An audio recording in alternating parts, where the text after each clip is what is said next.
Call the meeting to order at 6:30. Please stand for the Pledge of Allegiance. Pledge allegiance to the flag of the United States of America and to the republic for which it stands, one nation, under God, indivisible, with liberty and justice for all. Roll call, please. Here. Here. Here. Present. Here. Peterson. Present. Mayor Gardner. Present. All the trustees are here in person tonight. Mayoral reports. Before we get to a couple of the appointments and promotions, I just wanted to acknowledge that this is the first meeting for our new assistant village administrator. So if you're wondering who's sitting here, this is Ashley Eccles. She started 28th. So welcome, and you'll see how fast and efficient our meetings are here. So we'll move on to the first item on the report is promotion of Tim Lynch to sergeant. Chief Gutcho, I believe will lead that recognition. Showtime, your favorite.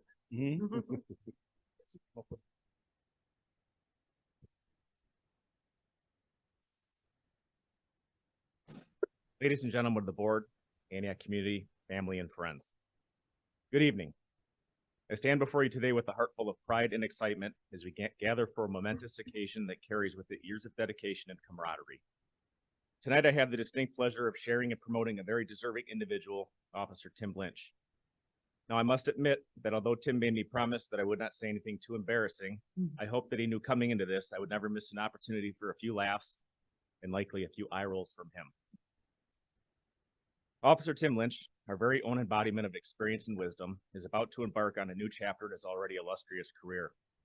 After more than 22 years of steadfast service, Officer Lynch is being promoted to the rank of sergeant. Now, as we all know, age is a funny thing. Some say that with age comes wisdom, while others say it's just a number. Well, in Officer Lynch's case, he's not just a number, he's a walking, talking encyclopedia of law enforcement knowledge. I'm convinced that he's seen more changes in the department than he's seen birthdays. In fact, I've heard rumors that some of the younger officers think that he might have been around when Antioch's officers still patrolled on horseback. But let's not forget that with age has its benefits. You know you're getting older when your back goes out more often than you do. But in Tim's case, his dedication has never wavered. He's like a fine wine. He just gets better with time. And by better, I mean more seasoned. His many years of working here gave him a deep understanding of the town's history and people, and he undoubtedly contribute to effective leadership that we know he embodies. It's remarkable how Tim bridges the gap between the time-tested traditions of our profession and the call for progressive policing. His ability to balance these ideals truly reflects his character as a leader to our younger officers. And speaking of younger officers, it's no secret that some of them view Officer Lynch as a bit of a mysterious relic from the past. They think he's a cranky old man who's been a police officer longer than they've been alive. Although they are 100% correct in that statement, it is important to know that behind the stern exterior is a man who faced the challenges of our profession head on and has emerged stronger and wiser each time. Now, before I start to land this airplane, a statement that pays homage to Tim's father, who spent a lifetime working in the airline industry, and who I know who had been extremely proud to be around for this moment in Tim's life. I ask that everyone bear with me for a while I take a stroll down memory lane. Officer Lynch and I have shared some unforgettable nights together, patrolling the streets on the midnight shift more than 2 decades ago. Those were the days when our town was smaller, and a bond that only a police officer and their partner could understand was forged. Although times have certainly changed, the dangers we faced were real, but our determination to keep Antioch safe, much like a sheepdog's commitment to guard the flock, was even stronger than the evils we faced. We've seen the town grow and change, and through it all, Tim has been a constant presence, a guiding light in the darkness for the Antioch Police Department. But tonight is about more than just Tim's promotion. As a police chief, one of my biggest responsibilities is identifying and promoting future leadership in this department. It's a task that I take very seriously. And I must say that for the many years, Tim has been looked to by his peers as a leader despite not having the formal title that goes with it. His experience, knowledge, and dedication to our profession has made him a role model and a mentor to many. It's not often that a leader has the opportunity to promote somebody that they consider as someone who helped forge their own careers. Without people like Tim working with me, helping give me advice and, when appropriate, constructive criticism, I would not be where I am at today. That's the funny thing about informal leaders. They always strive to improve you, challenging you to become your better self. Tim has consistently done that through every step of his career, not only for me, but with everybody he's worked with. So tonight, as we gather here, let us celebrate not just a promotion, but a legacy of dedication, friendship, and service. Officer Lynch, your journey is an inspiration, and I couldn't be prouder to have you as a member of my supervision team. Congratulations on this well-deserved promotion, and here's to the many more years of service and wisdom you will undoubtedly bring to the table. Ladies and gentlemen, please join me for a round of applause for our soon-to-be Sergeant Tim Lynch as he takes his oath of office.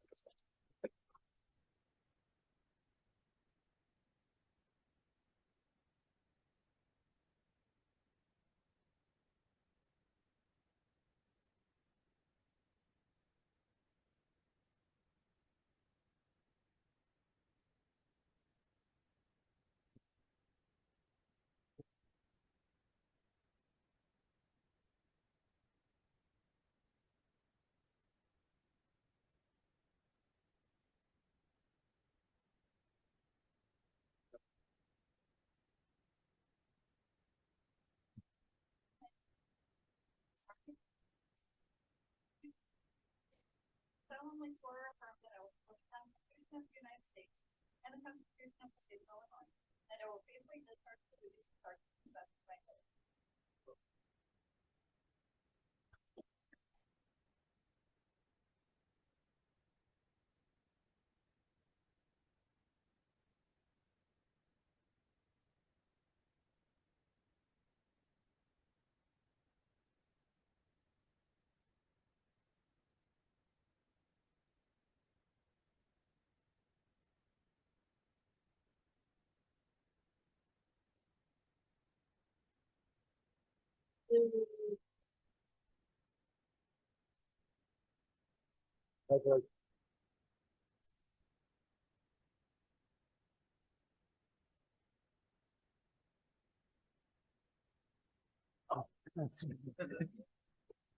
Oh, thank you.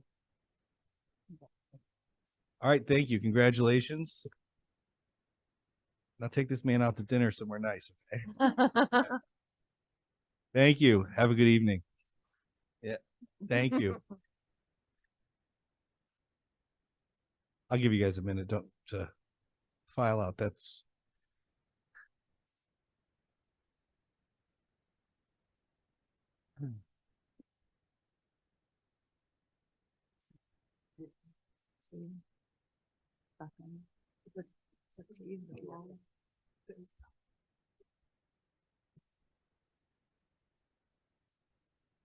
Oh, that's wonderful.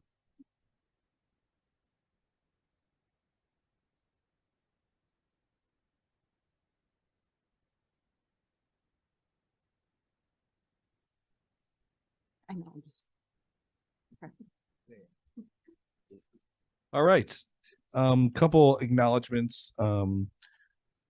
Two acknowledgements of one, this is Childhood Cancer Awareness Month, and also Suicide Prevention Month, which we want to acknowledge those dates. Obviously, earlier this week was September 11th, which we talked about, feels like a long time ago, 3 weeks ago. But again, I want to acknowledge that September 11th and remember those that lost their lives that day. We also tonight have 3 park appointees that are all 3 here. 2 are here. Okay. And we're going to ask for a motion in a second to confirm the appointments. We could do them. Hold on, what? Yeah. Is there any objection to confirming all 3 in one motion? No. All right.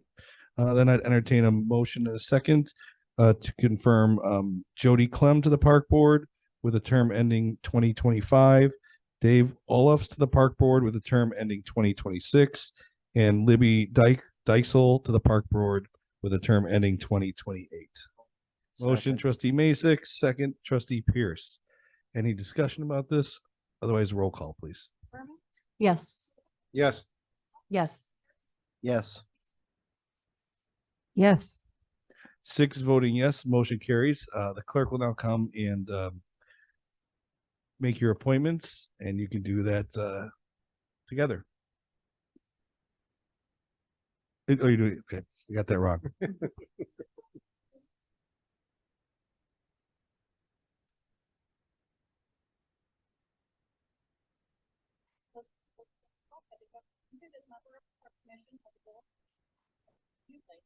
You solemnly swear or affirm that I will support the Constitution of the United States, the Constitution of the State of Illinois, that I will faithfully discharge the duties of Park Commissioner to the best of my ability.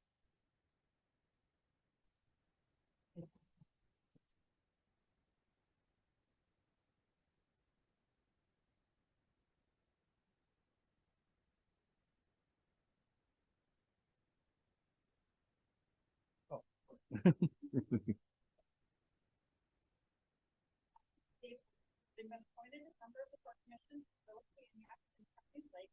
Do solemnly swear or affirm that I will support the Constitution of the United States and the Constitution of the State of Illinois, and that I will faithfully discharge the duties of the best of my ability.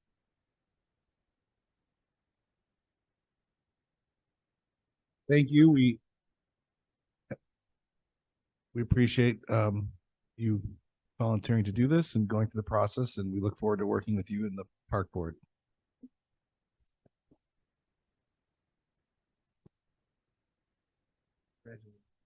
Congratulations, guys. Congratulations. Thank you. Thank you. You guys don't have to sit through this whole thing either. So we understand. Citizens wishing to address the board. I know there was one sign up. Anybody else Yes. want to sign up? Otherwise, I will have the clerk.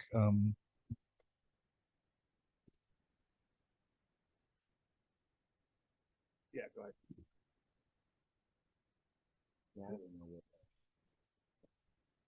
Oh, yeah. The opportunity to speak to the board is provided for members of the public who have a comment to make about the business of the board. The board appreciates hearing from stakeholders and values your thoughts and questions.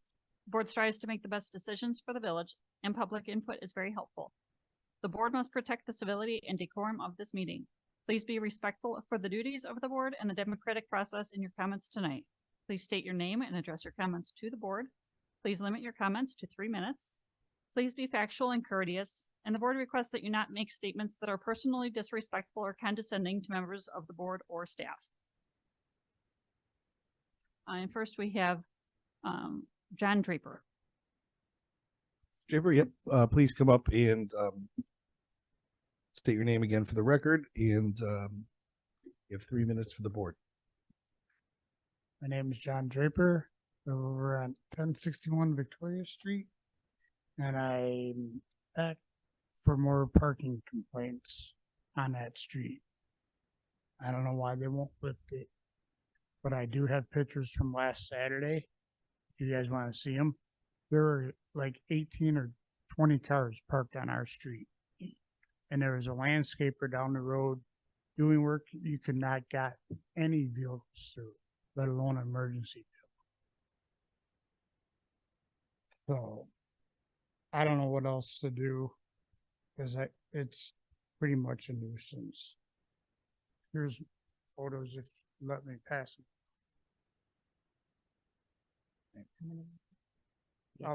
Mr. Draper, just I had a quick. Usually, I don't ask questions during public comment, but I know you've been here before regarding the parking issues. Did the village install no parking signs by your property? The house to the south of me, they put up the parking sign. And then they put up a no parking sign underneath the parking sign. It's quite confusing because they don't want them to park from the sign south toward the 2 Hardin streets, which I get, it's the intersection. But people sit there and look at the sign because it's confusing. One sign says you can park, next sign says underneath it says you can't. Because if they moved this parking north of my address, it would free up the whole intersection. I like move it like 2 houses north. Well, thank you for bringing that to our attention, and Sure. so we see the picture. Thank you again. All right.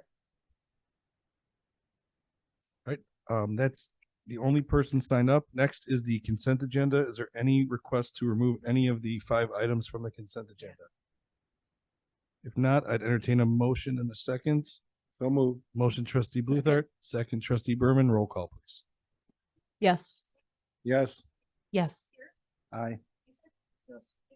Yes. 6 voting yes, motion carries. Next, first item on the regular business is consideration and approval of payments of accounts payable as prepared by staff in the amount of $475,437.31. Do I have a motion and a second? So moved. Motion trustee McNeil, Second. second trustee Berman, I believe. Discussion on this? All right, roll call, please. I don't know if this is part of the discussion for the bills, but I saw that the park will budget the park. I believe those, that's items number, where is that? I don't know. Number 14. Yeah, 14, we're 14, we'll discuss that, yep. All right, roll call, please. Yes. Yes. Yes. Aye. Peterson, Yes. 6 voting yes, motion carries.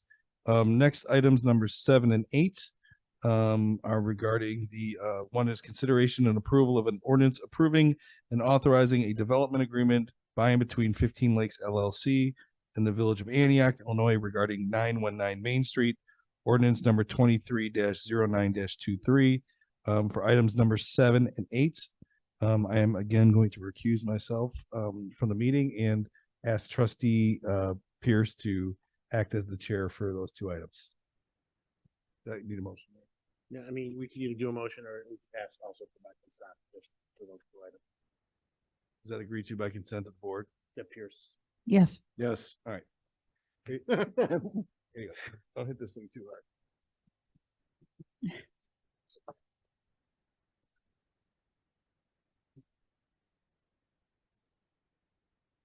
Oh, oh my God.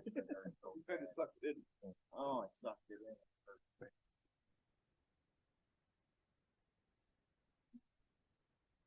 Door closed. All right, Michael, you want to start with item Yes. number 7, Thank you, please? Your Honor. Yes, as you recall, this matter was discussed several weeks ago at a call meeting. The applicant is coming before you this evening. The first consideration is the proposed development agreement. You'll see that development agreement is in your packet. As you know, for the past number of months, we've been working with 15 Lakes, the owner who's renting the property at 919 Main Street. As you recall, the applicant is seeking approximately $119,000 grant for building materials and equipment to allow them to open a new bistro on Main Street. As you know, one of our main economic development goals in the village is the revitalization of our historic Main Street. And as we recruit more and more restaurants, we continue to make progress on that long-term goal. So what's before you this evening is a proposed development agreement. Actually, Mr. Pacelli is actually here to answer any specific questions as it relates to the specific provisions of that development agreement. Just for your direction, there is a clawback provision in there consistent with our provisions for previous development agreements. This was specifically drafted for this proposed restaurant. I know there were some expressed concerns about capacity, specifically fire capacity. So there is a letter from the fire district and also an architect, which basically outlines what the seating capacity is as it relates to this proposed restaurant. So with that, I'll be more than happy to answer any questions that the board has. All right, so trustee Berman, do you have questions? I don't. Trustee Bluthart? The figure of 119, is that just a 20% estimate or number That's off of the correct. total? That's generally the maximum. As you know, we've had a range between 10, 15, or 20%. So just per policy, that's approximately the maximum we would allow this type of grant, consistent with what we've done with other development agreements. All right. Now, in regards, the one thing I read in here, and I'm trying to find it now, but was in regards to when the payment was made. So the payment is made before any work or anything is done? It's an That- upfront payment to allow the applicant to work with their contractor. As you know, there's an attached as an exhibit here, fairly extensive. So I believe that is, I'll defer to the attorney, but I believe that is an upfront payment.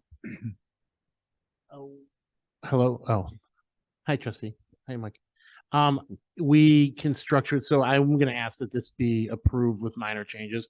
We can structure it as an upfront payment in case they need seed money and or a payment of reimbursements. Right. I think that Mike, trustee, if I may ask a question, Mr. Acting Chair, if I may, how are these normally done? Are they upfront payments or are they reimbursement They're payments? generally, typically what they've done has been reimbursement. So, but if I apologize if I misread the agreement, but I thought it was upfront. It was, and that was just my misunderstanding. I had never written an agreement for the village So of this type. historically, what has done, they're basically been payouts, almost like think of a construction loan, typical Yeah. construction loan. So as the applicant comes in for reimbursement, we've typically reimbursed these expenses for the applicant. We make very timely payments. That's consistent with what we do with the Love and Oven and also consistent with the rivalry.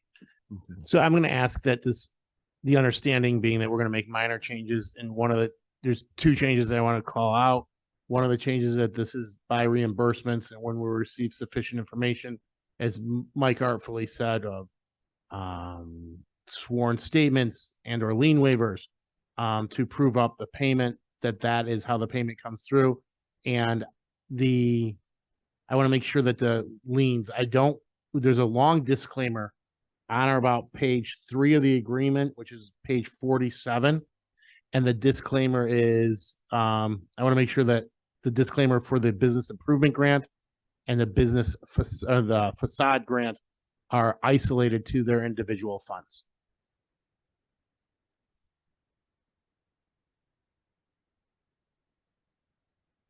Any other questions, trustees?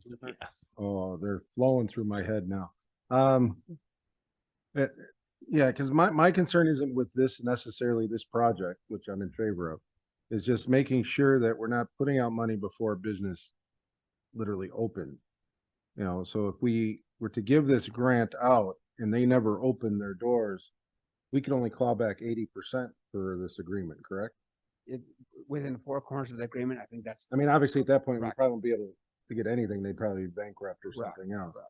But why isn't that not 100% if they don't, is it anywhere in here if they don't open that we get 100% back? They would be in breach. Right. Yeah, they'd be in breach. So what would happen is, and to enforce an agreement, obviously you need to bring an action, a cause of action. Okay. So if they did not open, they would be in breach because there are covenants that they have to operate.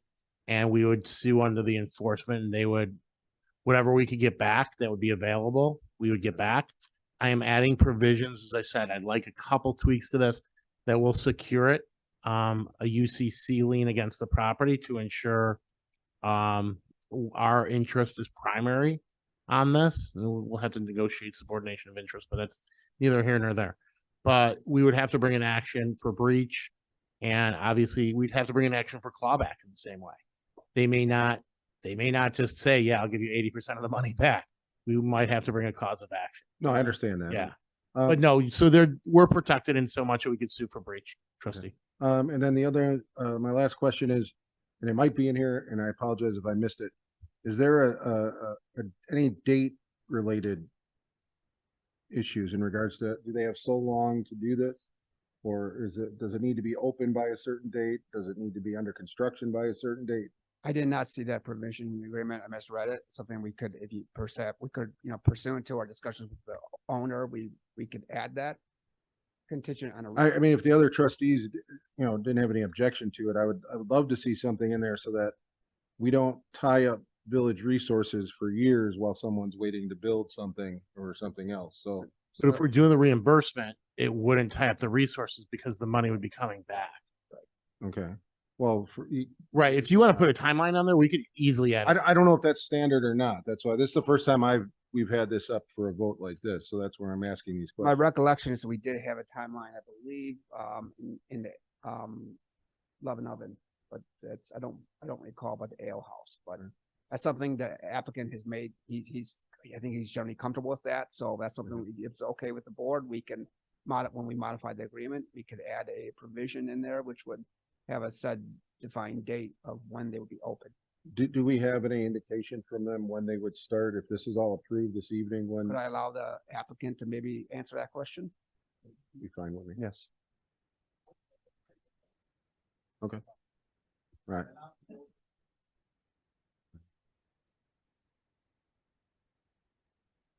That's what I wanted to, that's what I wanted to hear. That's what I was. Okay, perfect.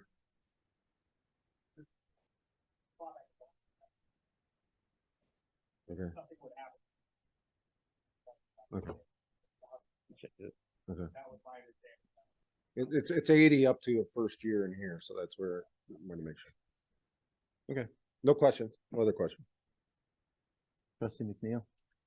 So one of my questions was just answered by trustee Bluthart. I was concerned about the lump sum payment, but I think we're gonna handle that with the minor adjustment of reimbursement. The other I brought up to Attorney Vasselli already, just because there's so much confusion between the facade versus this program, and there's a provision in here that refers to us drawing down money from the facade program, which I think was maybe a clerical error. Right. And then I just wanted to have a better understanding with this program, if we are approving it, are there funds left over? Is there anyone else that's reached out for? Yes, this, again, for the record, this fund as it relates to the actual development agreement is coming from the village's business district. There are additional funds if in fact we have another business that is looking for a custom business grant development agreement. Again, for the record, this is completely business district. This proposed fund is completely separate from the facade Sure. funding. I think there was just a little verbiage mix up or something, so I just wanted to be sure, but those were my only questions. We've had notes for the record. We've had no separate discussions with any other owner about a similar type of request. Okay, all right, that's all. Trustee Masek? Oh. I'm glad we got the two chiefs here. So it's basically 100 feet per, 100 square feet for one person, correct? Life safety code? Basically, well, the whole point. Yeah, I know it's a formula. So my question is, I got basically two questions. So I see the letter here. And this is a little different than what the lodge was, because the lodge was a tavern, then it became the lodge. Weasel. And we'll have a discussion, remember? Village Pub. Village Pub, but then what was before that? Joe. No, it wasn't Joe. But anyhow, so if they change the uses of the building, sprinkled or non-sprinkled, that they may have to upgrade the sprinkle the building. And that's not in any of the program plans. And I always like to have on file, because I don't know what this gentleman is as far as a credit rating. So we're giving a gentleman money and he could be at 200. So we're giving money out. And we don't have credit on file. Just like to have it on the record so all the trustees know if we're giving a guy with credit rating of 700, we're in good shape. If we don't give a guy with a credit of 200, if he had 3 bankrupts for the past 3 years, maybe that's not due diligence on the board side.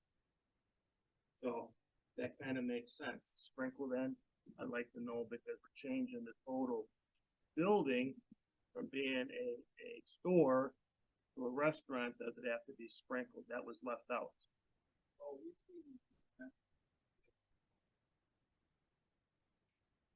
Right. Based on a layout.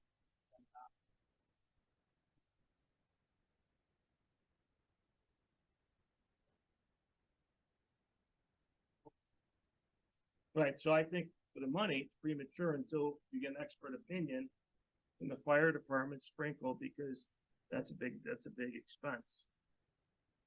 Being sprinkled, because that could add big money. Yeah, still.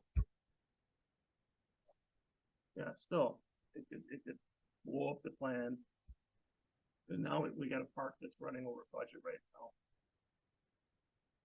So I just want to push this down. I just like to push this down the road. Not that I don't think it's a good idea. 2 things I would like to have a credit rating on file. That we're doing good government. That we got, people that are doing justice that we're giving money to good people and expertise from the fire department. Well, as it relates to the fire department, that's an excellent point. I think, as you know, we obviously this applicant will have to come in for a building permit, and we will work closely with the fire district on any requirements as it relates to fire safety improvements, and that if that in fact does require a sprinkling, that's something that the applicant will have to address contingent on the building permit. They're not, as you well know, they're not exempt from the village's building codes or the fire codes. They'll have to comply with that as part of the building permit. So I think there is a way to address that legitimate concern as it So relates. that usually that cost structure, the fire alarms, sprinkler heads, the ancillary system and all that stuff. All of a sudden you go, how much did that cost? That maybe throws someone over budget. For a restaurant if they're on the edge of budget. Right. I don't know. Because I don't know the FICO score. I don't know. If they got the means to get other money, it becomes an issue. Yeah, historically, we have not done that. I Correct. understand, but historically, we've done a 10% rule. Well, we've ranged a little bit higher. Yeah, I understand. We have- Historically, we've done a 10%. We, Between 10 and 20, yeah, just for the record. and this is different, Well, it's at the 20. It's Yeah. so different. so those are fair concerns. So I can continue to work with the applicant on that. It's obviously the board's prerogative to determine what they want to do. If they're comfortable with this requested grant, but we've historically, again, not requested. You know, we've been with regards to FICO scores. Are you through, trustee Mason? Trustee Peterson? Have we asked for a FICO score before? No, And we go between 10%, 20%. correct. That's correct. We This is have, 20%. this is correct. I don't see anything wrong with this going forward tonight. I mean, we do have security with the UCC liens that we'll be working with, consistent with the ale house and other applicants. We do have some security. And the most important thing is what the improvements, we'll have a restaurant. The restaurant is not going anywhere. You know, that's why I think staff is generally comfortable with this grant, because at the end of the day, what you have now is a restaurant where there is no restaurant. So, you know, knock on wood, this applicant's gonna be very successful, but in view of the worst case scenario, the village at the end of the day has an approved building with kitchen equipment as a restaurant. And from an economic development perspective, restaurants generally remain as restaurants. They don't generally go away. They may have different owners, but they generally remain as restaurants. And as you know, one of our major building blocks for a successful downtown is trying to recruit more restaurants, especially upscale restaurants. So that's, you know, consistent with our long-term economic development policy. Correct. So I think we should just go forward tonight. And I'm just gonna. I'm going to just make my statement here. As far as the FICO score, we have never required that of any other applicant, and to do that now, I feel would be possibly potentially discriminatory against this. If it was in our ordinance and our policy, I could see asking for it of every applicant, and maybe that's something we need to look at in the future. But I don't think you, when somebody's midstream in their application process, pull the horse out from underneath them. As far as the fire sprinklers, if it's determined to be, and this is my opinion, to be required, that's an expense the applicant would have to pay above and beyond this. It wouldn't be on the village to pay it. And if they couldn't pay it, then they wouldn't get their permit and they wouldn't get their payments at all. So. Correct. There would be no basically distribution of any funds at that point. If they can't get past the building plan review, there is no distribution of funds at that point. So they're obviously a building permit, you know. And their history over at their butcher shop, how's that? Well, they did give us a financial, my recollection is they gave us a financial statement. We did review some of that. You know, we did require that as part of this overall process, which we've done, but obviously the FICO score is a different discussion. And But yes, they've had a very successful business. As you know, this owner has been in the village for many, many years. He's had an existing business in the village, which has been successful. So that's why at the end of the day, the village staff has been very comfortable. And to be honest, we actually approached this applicant from day one because we know he has a very great, really a wonderful business concept. We've had discussions before about his business concepts at different sites. Staff has also been very supportive of those. And I think this is a great opportunity because this is actually now coming to fruition. So that's why staff was very supportive of this applicant and his business proposal. Okay, thank you. I have a question, please, Ben.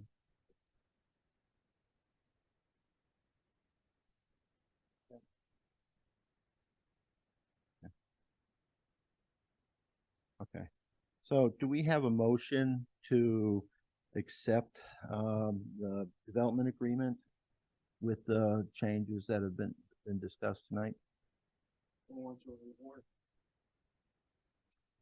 I believe not. I believe we just brought Michael up to discuss it. No, it says approval. Oh.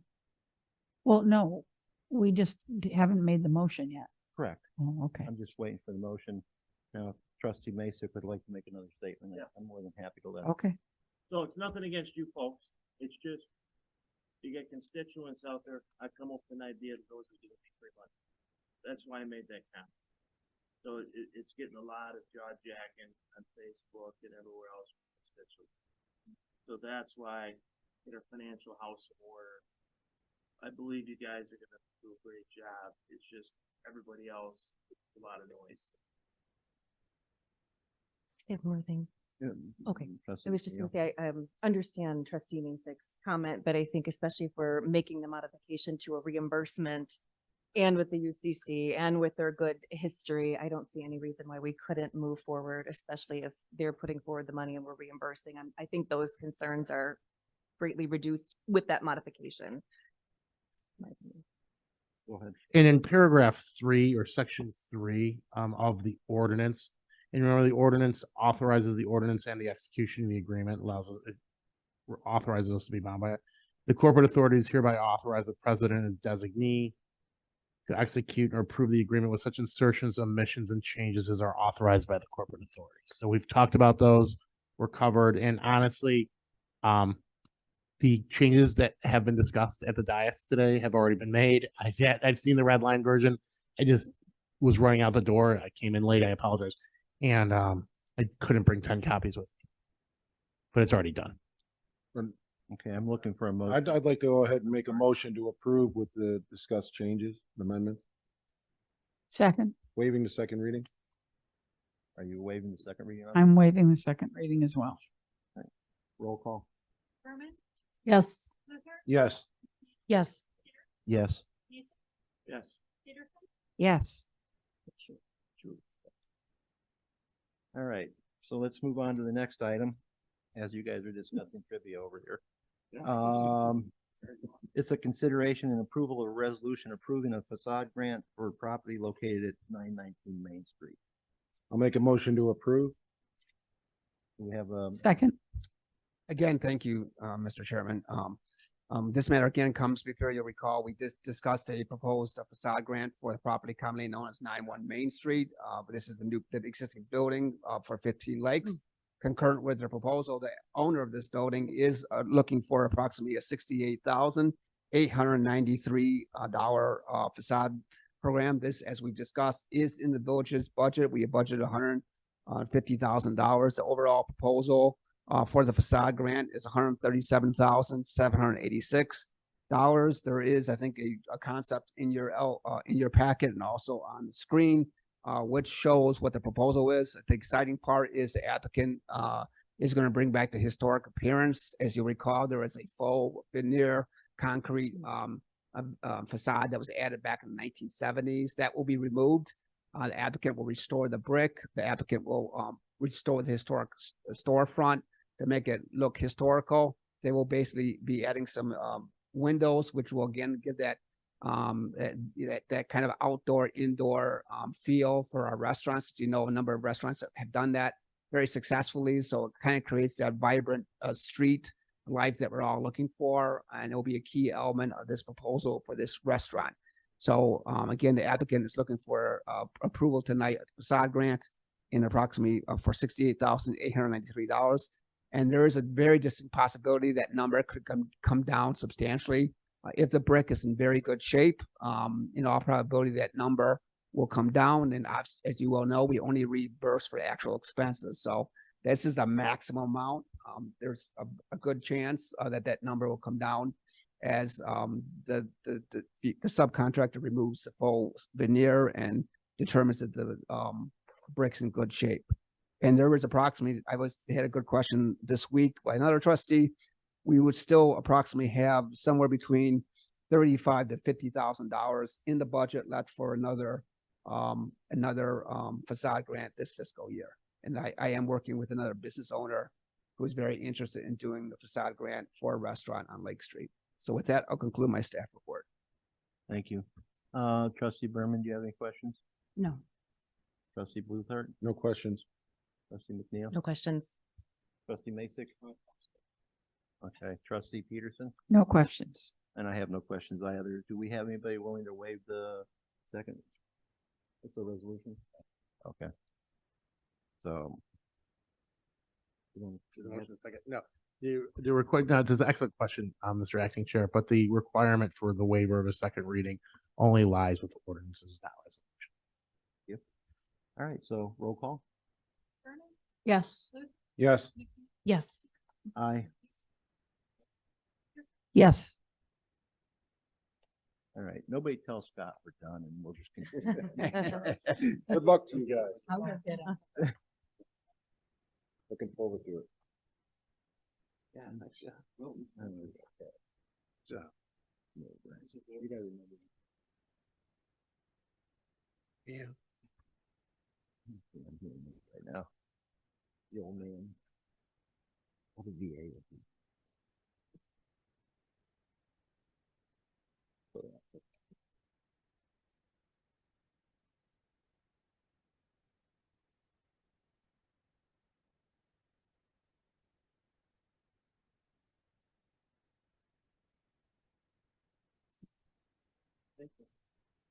On your site. On the site plan for which I don't know, I was working with the process then. is to allow them if they go to. So that's why there's so many. Right. It's, it was confusing. Planning and zoning. No. He's coming. That one. Yeah, it was bigger.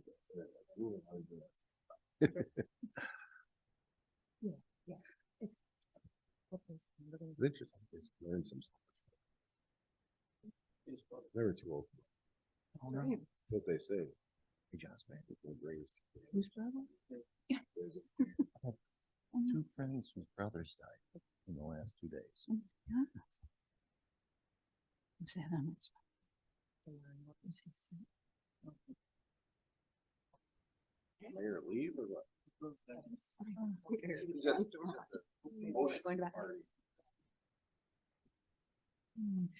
I told them not to tell you to come back. You were impeached while we were gone. Five and time, yeah. All right.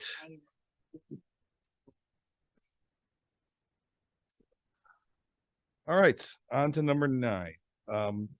This is consideration and approval of a resolution approving a site plan for fire station number 1 at the property commonly known as 835 Holbeck, a resolution number 23-55. Do I have a motion and a second? Yes. Motion Second. trustee Masek, second trustee Bluthart. Mr. Garrigan. Yes, thank you, Your Honor. Again, this matter comes before you this evening for a site plan. As you recall, as part of the referendum for the Fire Protection District last year, the applicant has been working with staff. And what they have, this matter comes before you for a proposal for a extensive facade improvement, or actually extensive improvement throughout the site plan for station number 1. The applicant, just very quickly, as you can see in the site plan below me, they're proposing first a reconfiguration the access. Currently, they have a side parking area. They are proposing to do a new single lane access drive with angle parking. They're adding 11 new parking spaces. So this will be a new site plan as part in front of their station. This is going to provide substantially a better it'll be a huge improvement of circulation of the site. It will basically minimize or remove the conflict that currently exists between the parking spaces and emergency vehicles. This is a much better site plan as part of the overall proposed site plan. So that's the first aspect. The other aspect as it relates to the elevations, they are actually incorporating a new entrance area, new bays, new bay doors. They're also adding a new large patio area for the improvement to allow some outdoor space for the emergency firemen or fire individuals who actually reside at the station. It will provide, again, a more livable space for the emergency workers who are at this place and in the station itself. So the overall improvements incorporate not only the facade improvements, not only the parking areas, but an overall improved circulation, which makes the overall fire station much more functional. This, again, did go before the Planning Commission, and it did recommend approval of 6-0. And also, there's extensive landscaping. The applicant has worked with staff to incorporate some extensive landscaping in front. They will be removing 2 mature trees that currently exist in front of the fire station. In mitigation of that, they have worked with staff and provided a revised landscape plan, which will provide a very attractive, comprehensive landscape plan for the front area, which will provide some beautification along Orchard Street. So with that, staff is making a favorable recommendation this evening for the site plan for the property company known as 835 Holbeck Drive. Fire chief is actually here to answer any questions that you may have. With that, I'll conclude my staff report. All right. Thank you, Mr. Garrigan. Discussion, questions or comments from this side of the dice? Trustee Bluthart? Nope. How about over here? I just wanted to say, I think it's gonna be interesting to see the old fire bays, rescue squad bays disappear. That's what's happening.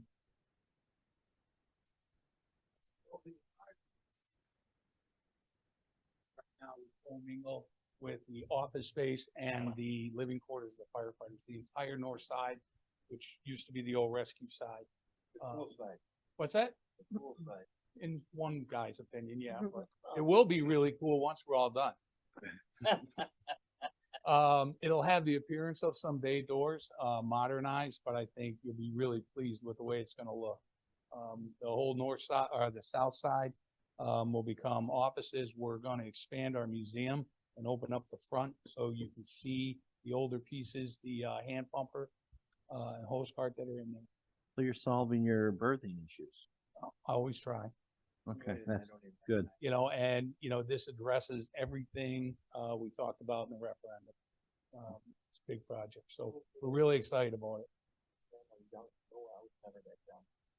Any other questions or comments on this end? No.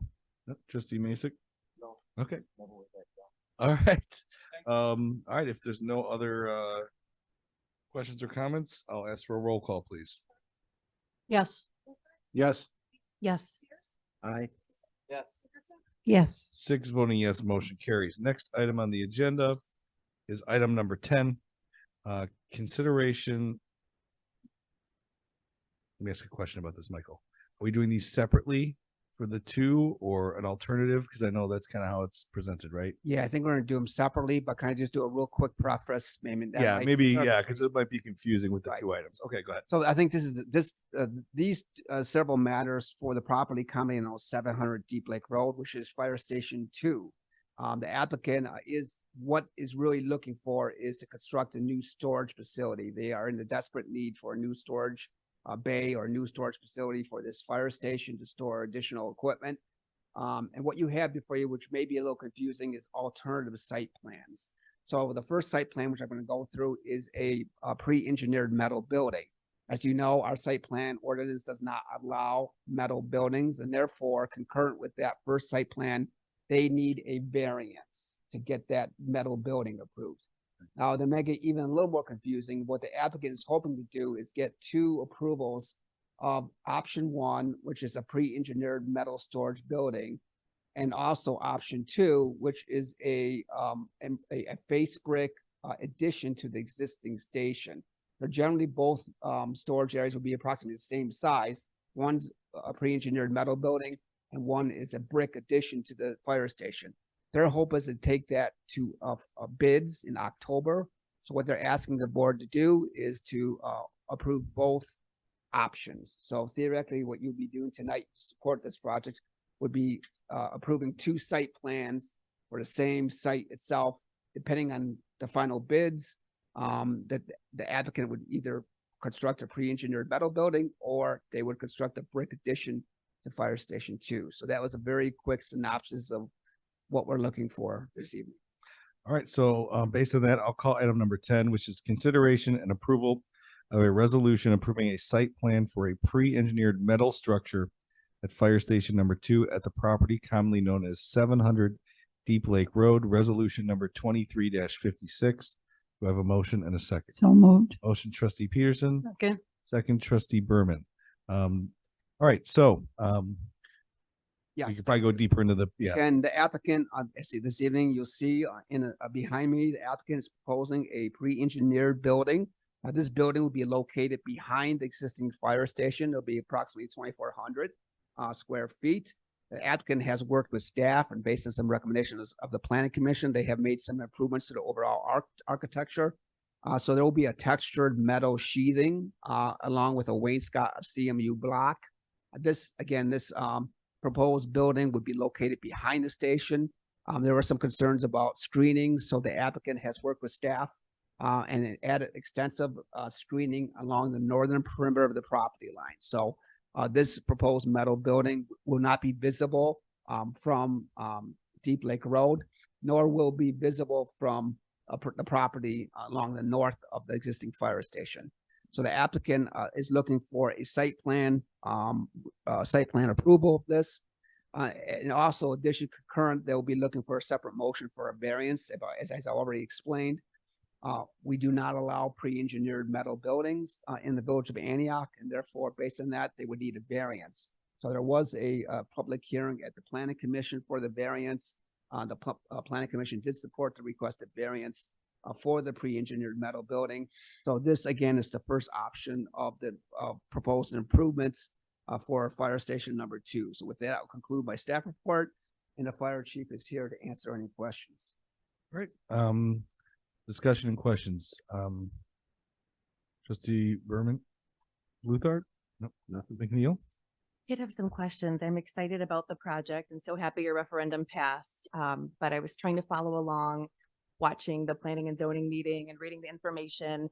And I'm just curious if someone could kind of help explain the reasoning for the variance. I know there's the different elements you have to establish, and one is maybe hardship. And I just didn't know, we don't really know the cost differential yet between the prefabricated versus the brick. And so, and I'm not objecting to it, I just don't know enough information to make, I don't know if you're able to help guide us on why it might be good to approve the variance. Well, initially, I think the applicant, and maybe I'll allow the fire chief to provide a summary of this, but it's my understanding, just from a fiscal responsibility to the taxpayers of the district itself, this fire district was trying to take a very perhaps a conservative approach with regards to the storage facility, and therefore a pre-engineered building would basically provide the necessary storage, and would also maybe be a little more would have substantially reduced cost. So I think that was the primary purpose. Maybe I'll allow the fire chief to provide some additional illumination of that or additional information. The variance was supported by recommended for approval by the Planning Commission based on, again, the fiscal hardships. We did think this was unique. This is a governmental taxing body.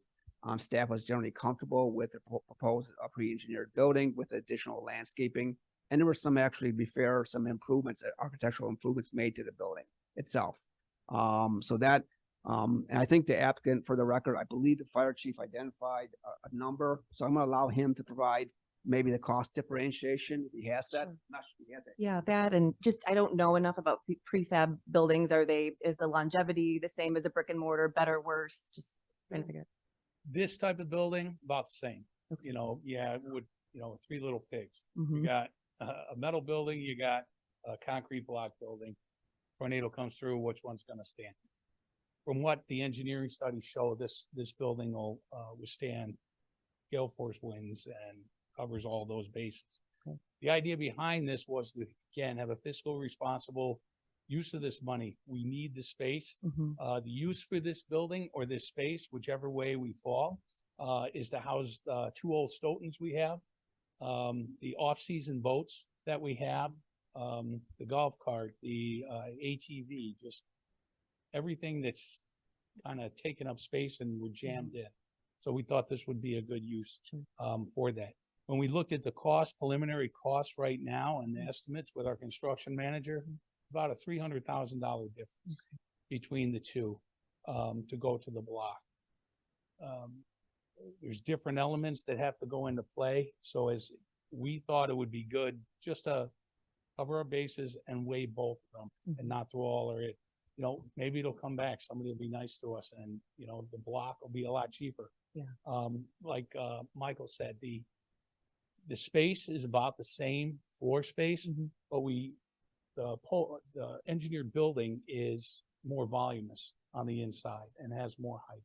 It's not a long, narrow, it's more of a square. Sure.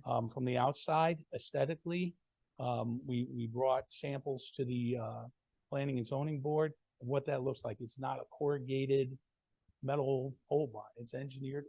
It's made to match Actually existing. what we have. Okay. As close as we can. Okay, thank you for that. But a lot of it's the cost. When it comes down to the cost, $300,000 is a lot of money. The overall scope of the project is about $10 million for the 3 stations. We're trying our best to stay within that. Yeah, thank you for your explanation. I was trying to find all the information, so I appreciate it. You're welcome. All right, thank you for your comments, Trustee Pierce. So as I'm trying to read through this, which one did the planning and zoning approve? They approved both? So they basically punted and threw it up to us? Thank you, Mr. Chair. I don't know if that's the characterization that I would give to it. I think that they look to the wisdom of this board to allow for both, and then the fire chief and his wisdom to get the flexibility of what would be the most efficient and most productive for the taxpayers of the village. So I don't know if it's punting, but rather giving the fire chief the flexibility to get a building that will last long and be efficient for the taxpayers. Is that correct, Chief? Thank you. One a day, sir. I'm glad my layman mind doesn't think like a lawyer. So the difference is $300,000, which is Trustee Masick over here is muttering That's the estimate. is probably an ambulance or so. Not quite. So And you have to wait 2.5 years. okay. The size difference, the variance we're approving also includes a height variance and a square footage variance. Correct. Technically, this pre-engineered building will be considered an accessory structure, so there is a slight variation in the height, the limitation on height for accessory structures. And then there's a slight variation in the impervious area. So there's a small variations, but for technical reasons, we want to include every potential variance that's been requested. But the most important variance, again, is a steel pre-engineered building. Okay. And how high was it going to be? I don't think I read that in there. I know it said it was going to be 42%. 15 feet. You won't be able to see it again from Deep Lake Road. It's not going to be higher than the existing station. Okay. It's going to be my point. It's not higher than what's already. So Trying to carry. when I look at that area and I'm driving up Deep Lake Road, well, they're usually very busy, I know. So, but I look at the school there, it's all beautifully brick designed, and your current fire station there is very beautifully brick designed. And I really struggle with, are we going to change the character of that area by then adding in a metal building on the back of it? And how do I explain to somebody who comes before us for a Darians on their yard put in a metal pre-structured garage instead of a properly manufactured one. So I'm really struggling with this, other than the fact there's a significant saving for the taxpayers. Visually, aesthetically, you probably wouldn't be able to tell the difference. The siding, it has the knee wall to match around the outside, as I call it, the knee wall. It has the brick light texture. The top is more of a stuccoed. Like I said, it's not that corrugated metal. It's a textured product that's a sheet good that from the street, you're gonna think it's a stucco piece. Okay, so if it doesn't look right, I'll stop at your office and have a cup of coffee. Yeah, it's right over You here. didn't have I to know bring where that yours sample. It's gonna have a new parking lot. Nobody ever visits me. Chief, did you bring that sample from planning and zoning? I did not. I did not have. I did see it. It looks nice. Okay. All right. Trustee Masek, No, I got no. trustee Peterson. No, it sounds great. I like the fact that it's kind of tucked in behind, and with the way they're manufacturing these buildings, you can't tell. You can't. So I'm all for it. All right. Well, if there's no other questions or comments, roll call, please. Berman, Yes. Luther, Yes. Yes. Aye. Yes. Yes. 6 voting yes, motion carries. Next item is consideration and approval of a resolution approving a site plan for a brick structure at Fire Station number 2 at the property commonly known as 700 Deep Lake Road. Resolution number 23-57. Do I have a motion and a second? So moved. Your Honor, Second. Oh, didn't we just sorry. approve option 1, so we don't need option 2? Or is Well, this, this is the brick. So this is the higher quality one. So imagine we can probably put this right to a vote afterwards. well, just remove it from the agenda? They want You want both? They want, both. Yeah. On both. They're trying to get ahead of the game, so they're trying to get approval on both instead of waiting to approve one or the Oh, other. so they didn't punt when they sent it to us. They No. want full flexibility when they go talk to their Yeah, vendors. yeah. Correct. Okay. I Yep. get that. Okay. This Yeah. is just for bidding purposes. Sure. Yep. To see where we're gonna fall. Right. Until we actually get the bids in. Yep. All right. All right. So this is resolution 2357. Do I have a motion and a second? Motion. we We already already got a did it. Yeah. You have a motion in a second. All right. So we have a motion and a second. I'm assuming we don't need discussion on this. I just have one. Yeah, trustee Bluthart. Mike, I don't want to, Michael, I don't want to set a precedent of these and or scenarios moving forward. I mean, I understand we're doing this for the fire First time department done it, and 25 another government agency, but 25 moving years. forward, I agree. It it's was one or the challenging. other. It was very challenging for staff Yeah, and wanted to so- be very cognizant of working with the fire district, but I think we're probably flexible with the fire district. If Yeah. this was a private developer, I could promise you.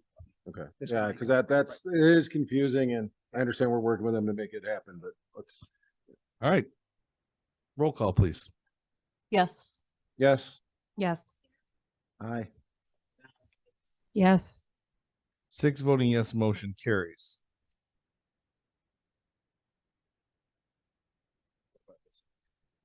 Oh, there's the variance. Okay.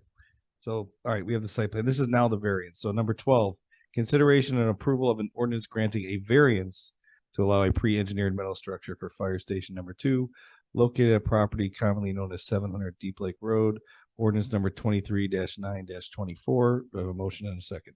So moved. Motion trustee Second. Peterson, second trustee Berman. Waiving the second reading. Waiving the second reading. Waiving the second reading. Okay. Roll call, please. Yes. Yes. Yes. Aye. Yes. Yes. 6 voting yes, motion carries. All right, next is consideration and approval of a resolution authorizing the village administrator or his designee to sign the proposal and execute an agreement with Municipal Well and Pump for repairs in Well 9 in the amount of $169,400. Resolution number 23-58. Do I have a motion and a second? So moved. Second. Trustee Bluthart, second trustee Berman. I have Director Heimbrodt here to present this item. Thank you, Your Honor. I believe at the last board meeting in my staff report, I had mentioned this. We had a lightning strike that either hit the building or some component related or adjacent to the building that caused some electrical issues at well 9, which is out in Clublands. We basically got called out through our SCADA system, and after doing some electrical diagnostic to certain items that had failed and repaired those items, we then turned the pump on, and the well basically did not turn on. So that brought me to drafting up a request for proposals to put out for contractors that specialize in pulling the well pump out. I know it's a little bit different from a standard. I put up to a certain amount. That's mainly because of the unknown. We don't know what is failed. It could be the power feed cord that goes from the building down to the pump. It could be the pump or the motor itself. It could be related to some connection between the power cable and the pump. So the costs that we know that will be associated with getting the pump out, that's phase 1 and phase 3. We know pulling the pump out and doing testing and inspections on the pump, we're going to have to pay for, and then putting the pump back in and testing whether it's a rebuild or the pump's fine and it's a new power cord. And that's why I listed the options to identify some of the pieces that we may have to purchase if it's failed. So not sure. I know it was kind of confusing the way that it was laid out, but being that we don't know what is wrong with it, I had to list those items. So it could be substantially less than $169,000. I don't know that. Thank you, Denny. Quick question before I go around. Do we know what percentage, if any, the insurance might cover or deductible on something like this? I don't know if it's the same deductible as like the clarifier, which was 50,000. How much? 50,000. But we're just starting conversations between the insurance and staff. Okay. They basically start collecting a bunch of information. Some of the other pieces that failed, we start collecting. We had to buy parts right away, VFDs, which control the power going to the pump, and some of the SCADA information and contractors. So we'll start collecting all that, putting that together, and sharing that with the insurance going forward, along with this. Thank you. Discussion on this side. Questions, comments? No, you asked my question about insurance. Okay. Questions or comments on this? What's the last pump we had to pull out in a case like this? Well 9. There's something going on over there? Is that in the open space, like in the open That's in field, that, soccer? yeah, field? Okay. yeah.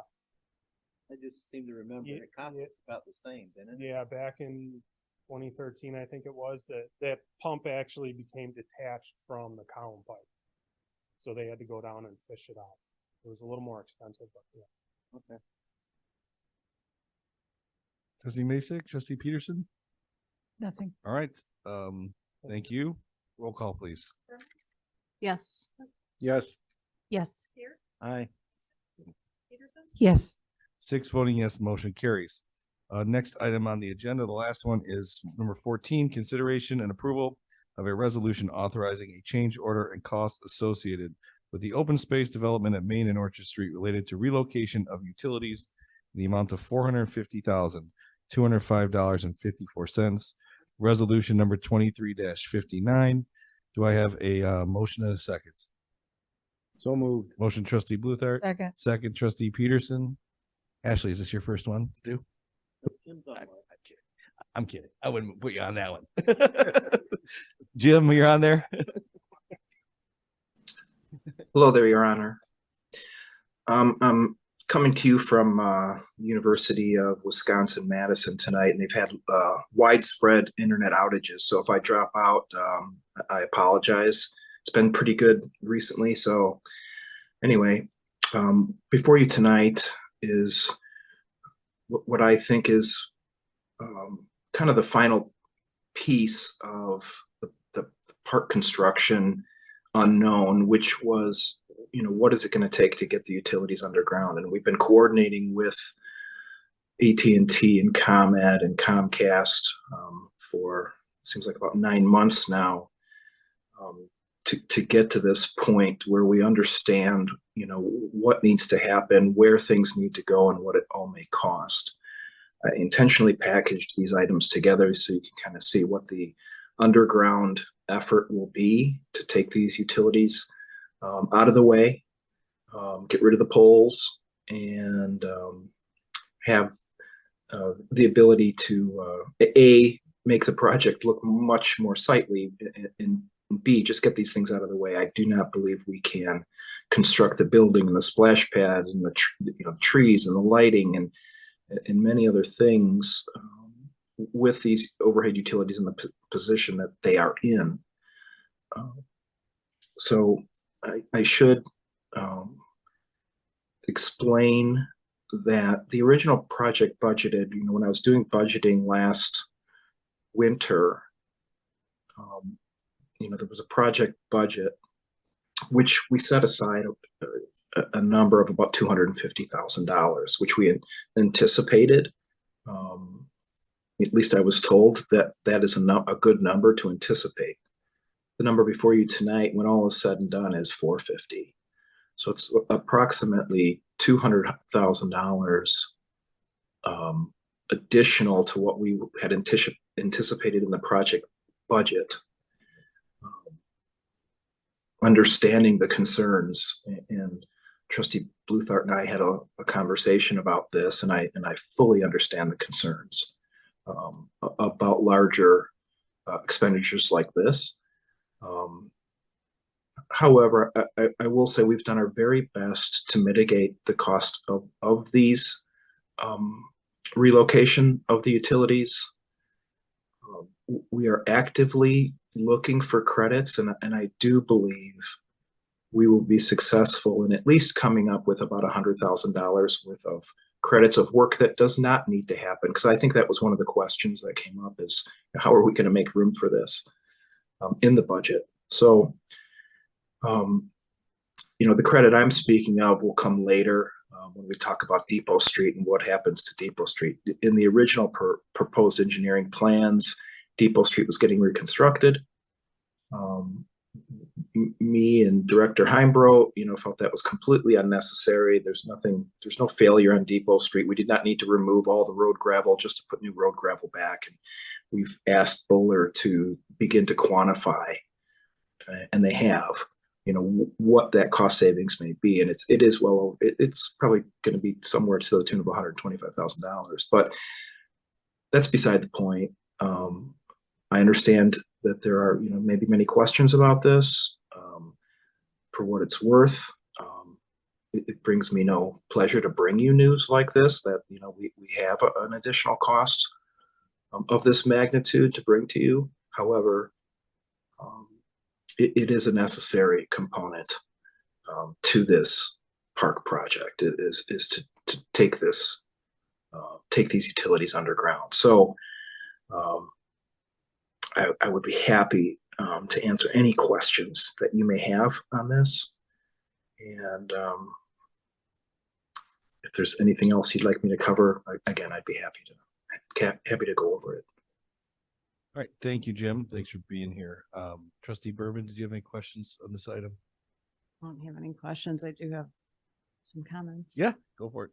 Probably not going to be favorable, so I apologize in advance. I understand that this is something that's necessary. This project can't move forward without doing this. And like Jim stated, it is one of those unforeseeable costs, which is something, the unforeseeables, that was something that started concerning me a while back. And, as I've stated too, I feel like this price tag is getting heftier and heftier.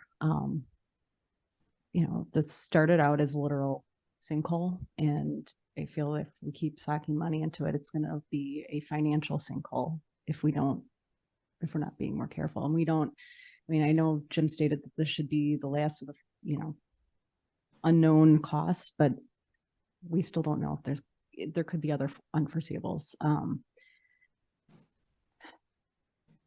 I don't know. I mean, and we're at that point where we've already spent so much money that what do? There's no other way. We have to keep going forward. But then, it kind of goes into these segments where we get to another point, and if there is another unforeseeable, then it's like, okay, well, we've already spent all this money. We got to keep going, and then, but where does it end? When does enough become enough? So that's all I have to say. Thank you, Trustee Bluthart. As mentioned, I had a decent conversation with Administrator Keim, because I had some concerns when I saw this as well. And correct me if I'm wrong, you had a line item in the budget for, and excuse me if I don't remember the exact number, was it 250,000 as a placeholder for this? Yes. So the actual additional amount is really 200,000 over what was budgeted for this issue, correct? Yes. All right. That being said, I mean, obviously construction, budgeting and everything else it's difficult with pricing going through the roof everywhere. But as I expressed with you, I find it disheartening that we've had that big of a shortage in that line item. But it's necessary for this project to move forward and so on. But what I ask and what we discussed is just look for ways in every single line item moving forward to start bringing us some savings and documenting those savings to offset these increases that we're going to see. I have faith that we're going to do that. I'm not happy about this, but at the same time, these prices are out of our control. And as I understand it, none of the utilities are willing to negotiate on any of these, correct? No, I mean, I will say there was a lot of back and forth with ComEd. They spec'd out a $30,000 splice box, which we were successfully able to have them supply for us. So, trust me, I have done my very best to mitigate these costs. And I think we've had limited success doing that. The number before you tonight would have been $30,000 higher had we not successfully gotten ComEd to supply that box. But to your point, in large part, we don't have any leverage to negotiate. They're perfectly happy with their utilities overhead. It's our request to put them underground. So they just basically, locate them, cost it out, and hand you the agreement and say, there it is. If you want to underground, here's what it's going to cost. The mayor and I have had several conversations about ways to mitigate these costs, and it just, without that leverage, they basically have you and they hand you these, and that's what it is. So I have attempted, though. I want you to know that I do not take these things lightly, and I make every effort to see if there are potential savings or negotiations or ways to do it different, or to bring these costs down. And just one more quick question, and we didn't discuss this, but why is there such a huge difference between the different utilities? I mean, for example, ComEd, electric, power, so forth, but AT&T, why is theirs so much higher than or Comcast, for example? It all has similar wiring, similar things. Why is it such a big difference? Jim, I know the answer to this if you want me to. I asked the same question on site yesterday. Whoever. Because whichever one is half the cost of the others, they piggyback with ComEd and bury the lines with the same contractors at the same time, and AT&T does it themselves. I asked the same question. So it's ComEd and Comcast work together to reduce the cost, where AT&T does not. That's what I was told. Denny stepping up here too. The other thing, AT&T, is it's a fiber, so they're going to have to put more conduit in the ground, maybe versus Comcast, what they have to do. Mm-hmm. So AT&T's work and their run is going to be longer from where they have to connect versus Comcast.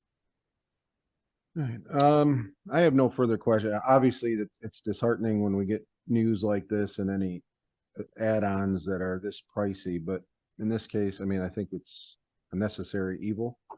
But obviously I'm not ecstatic about how this came out of nowhere in a sense, but that's all I have.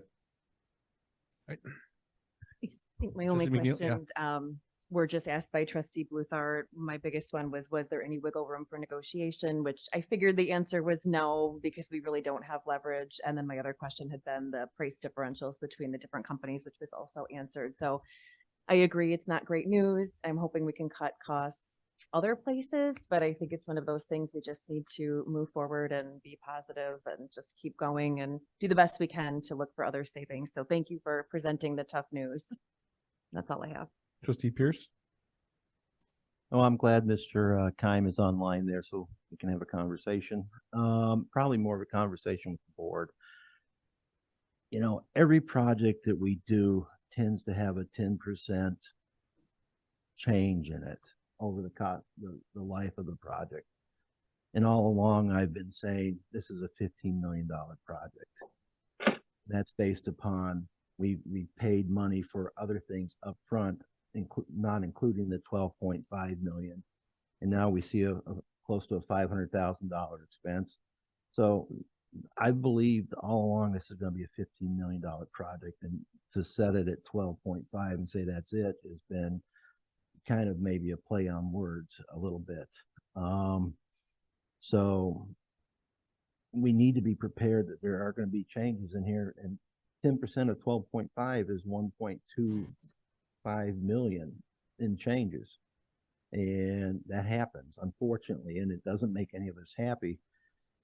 As we're going through this project, though, we need to remember we've got one bite at this apple, and we say, well, this part was too expensive, let's cut this part. All we do is cheapen the project and not make it what we initially envisioned. So we need to be prepared that there are going to be changes. That being said, we do have projects coming up, such as a public works building, and maybe we need to look at the metal option that the fire department was looking at. Maybe with the new village hall, we need to look at not quite as nice in the village hall. You know, finding, because if we spend $15 million here, we're going to have less money for those other projects, and that's where the pain's going to come, is on the other projects. But on this project, you got one bite at the apple, and unfortunately, whether we like it or not, concrete in the last 2 years has gone up, 100%. ComEd doesn't play around; they just do whatever they're gonna do. The cost of gasoline, as we all know, I was up in Wisconsin earlier, and it was $4.38 in Wisconsin as I was driving back from La Crosse, and it's what, $4 here, so we're paying more in expenses all over. So we need to be prepared that this is going to happen, and unfortunately bite the bullet on this one, but we have to plan for the future that there's going to be cuts that we have to make to keep us within that bond amount, because we do have a limit on our upper limit on what we can spend to make this village better.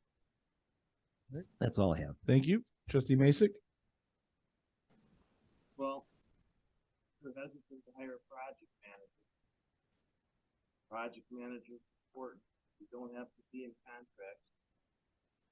We miss a buy bid by a month, we could be paying 10% more on material. That's a problem. To Trustee Pierce's point, we're buying stupid. And that's why we're always 10% more. You miss a steel bid by a month, you could be paying 10% more. If we don't lock in prices, we're never going to be ahead of the game. If you don't have a project manager on board that's responsible for locked in prices on a per diem done, this is the way it's going to be. I was ready to put a halt on stopping the project tonight. Figure out ways to get that $200,000 back. Just because if we're buying material, this thing could get so out of control so quick that if we don't have everything pre-bought today, under Bidenomics, as great as it is, that our material costs would go up 25%. 25% of $12 million, $10 million is $2.5 million. Simple math. So, that being said, better recalculate everything else because $200,000 is meaningless. So if this is if you know, to do better government, this is a business, everybody'd be out of business. You can't absorb $2.5 million or $2.5 million in a business world. And everybody got their tax bill 10% increase. I mean, people are up for election this time. You're gonna say that this park is gonna cost $2.5 million more? Good luck. I mean, this right now it's out of control. We should be prepaying. Everything should be prepaid. Everything should be done. Everything, as of right now, everything should be prepaid. Per diem, done. If they get it done early, they get it. Everything. Our contract should be relooked at. Everything. May I comment?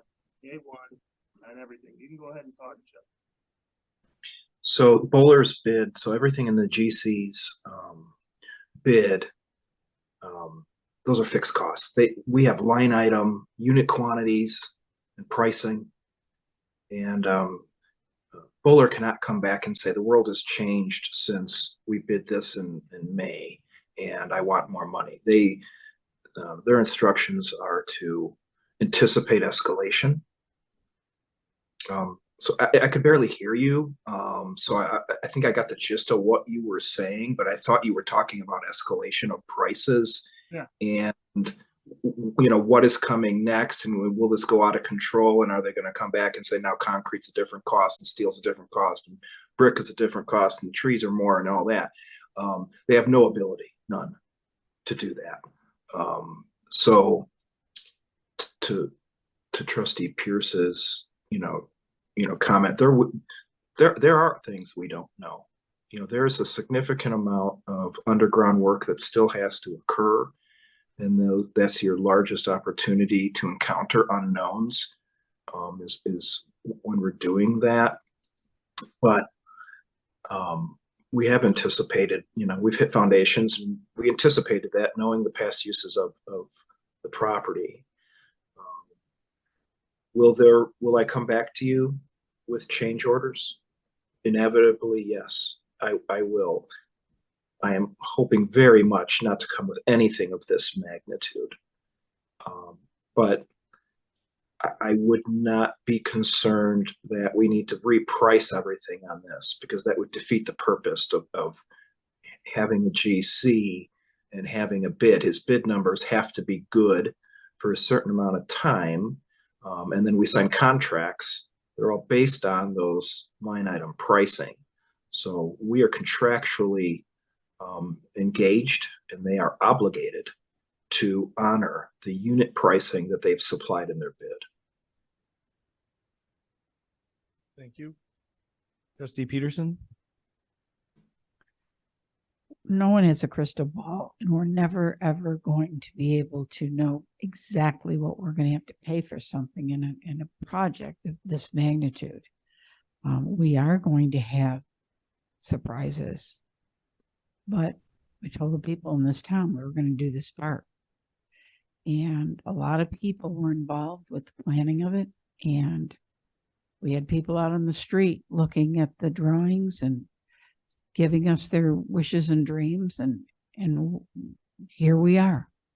And now it's time to build it, and it's real. And there are going to be problems, and there are going to be expenses, but we have to do it. And maybe we can find the $200,000 somewhere. I suggest we look, but we have to do this. We buried the utilities all along Main Street. It's beautiful. If you look at all the old pictures of Main Street, you see all those telephone poles. They're not there. There are beautiful street lights there. There's trees. It's beautiful. Not to do this to this park would be a sin. We have to do it. We don't like doing it. We don't like paying the $200,000, but we have to. And we have to make the hard choices. That's why we put our name on a ballot. So we have to do it. That's all I have to say. All right, thank you, and I'll go around again, but just a little insight on some conversations that I've had with staff, including our finance director, Zeta Torres. We, as a board, and she'll probably bring this up in her report as well, we'll be looking at our capital plan again in the very near future, the projects, the funding sources, how much money there is, and prioritizing those items. Obviously, Public Works and Grimm Road are the next most important items that we are looking at. Whatever happens with Village Hall and other projects and the scope of those is up for debate. We discussed timing on that. All indications are that the grant request that we have, we should know something in October. I guess we should follow up with that to make sure that's correct from the federal government for the Public Works, which a $0 to $10 million grant would make a big difference in how we are looking at these capital projects. So we will be going through that exercise again, so we know what the real numbers are and what's left in that bond issuance. So with that being said, I'll go around again and then we will anything on this side? Did you have? Yeah, go ahead. You know, as far as Public Works and the Village Hall and Grimm Road, obviously Grimm Road, people want that done, and I agree. As far as Public Works, though, I don't think that they're, you know, they've gone, I don't know how long, in the conditions that they've been working in. And I don't think that things should be taken away from that project. I mean, if so, you know, like you were stating, Village Hall, if that's the case, then that's where it needs to be taken away from. You know, it comes down to the basics, basically between a need and a want. The park is it's a want, and Public Works, that's a need because they keep our water clean and they, you know, they keep us healthy. So, you know, that's high importance. Thank you. Anybody else over here? All right. Side. Yeah, I just want to respond to Trustee Berman a little bit. I agree with her that Public Works is very important, and they have lived on that creek bank for as long as I've known the village, and they live in a trailer that's been refloored several times and hoisted up out of the mud, and they really do live in a bad area. So when I'm saying we look at Public Works, we look at what we're building there. Do we, as the fire department, to save the taxpayers money, they're probably going to choose the $300,000 savings unless they can put it to the brick person pretty good. So it's not that we take away the functionality, we just find maybe cost-effective ways to get them out of that hellhole they're living in, but make it a little bit more cost-effective for our budget and for the taxpayers. Because my property assessment valuation was 29% up this year, and I hear a lot of people in the village have the same pain. So we're gonna have to start looking at money very, very closely. All right, thank you. Anything else on this side? All right, roll call, please. Berman, Yes. Yes. Yes. Aye. Yes. Yes. 6 voting yes, motion carries. Jim, if you could still hear us, I have you next. If there's anything else for the administrator's report? Yeah, I just have a few items, Your Honor. Of course, we've been meeting regularly about the project across the street, our open space project. We were, fortunate to have ComEd at least do what they needed to do to allow construction to begin, and that allowed the sheet piling and earth retention operations to begin, which enabled the excavation, more of the excavation of the structures at Orchard and Main Street, as well as the bridge structure. The excavations of those have commenced. And, so the project has definitely gained momentum over the last week, and certainly since the last time I've reported to you. So it seems like we are getting up up to going, great guns with this, and took us a while to get there, but I'm happy to report that those items occurred and what's coming next. And unfortunately, they did run into a problem with the bypass. We are moving a sanitary interceptor. That work has begun as well. We had anticipated that the closure on Orchard would have been a 5-day closure and would have commenced this week and ended this week. However, latest word is that there's some additional work that needs to happen, and the closure will be extended into next week, possibly all the way to next Friday. More on that. We will try to message that to the public as best we can to keep people aware of that. I'm certainly aware of the inconvenience of the closures, and emphasize to the contractor that we want those minimized to the greatest extent possible. I'm going to move on to our clarifier project. Before you move on, Jim. Sure. Sorry to interrupt you. Yeah, go ahead. Yeah.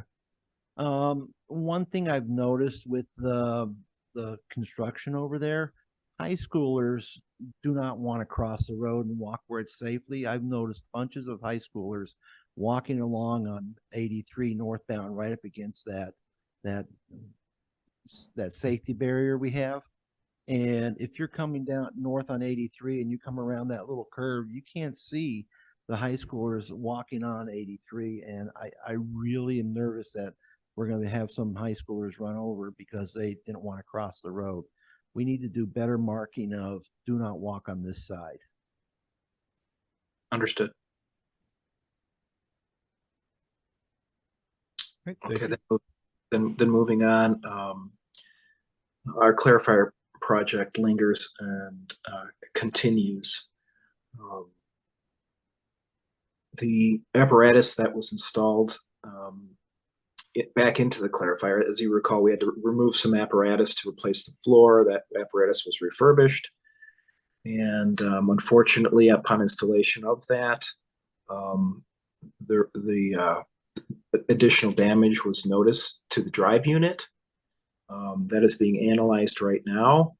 It is an open item that we are currently working on, and I will report back on what that is exactly, but we are still analyzing what needs to happen to get that drive unit back online and to get the apparatus working again.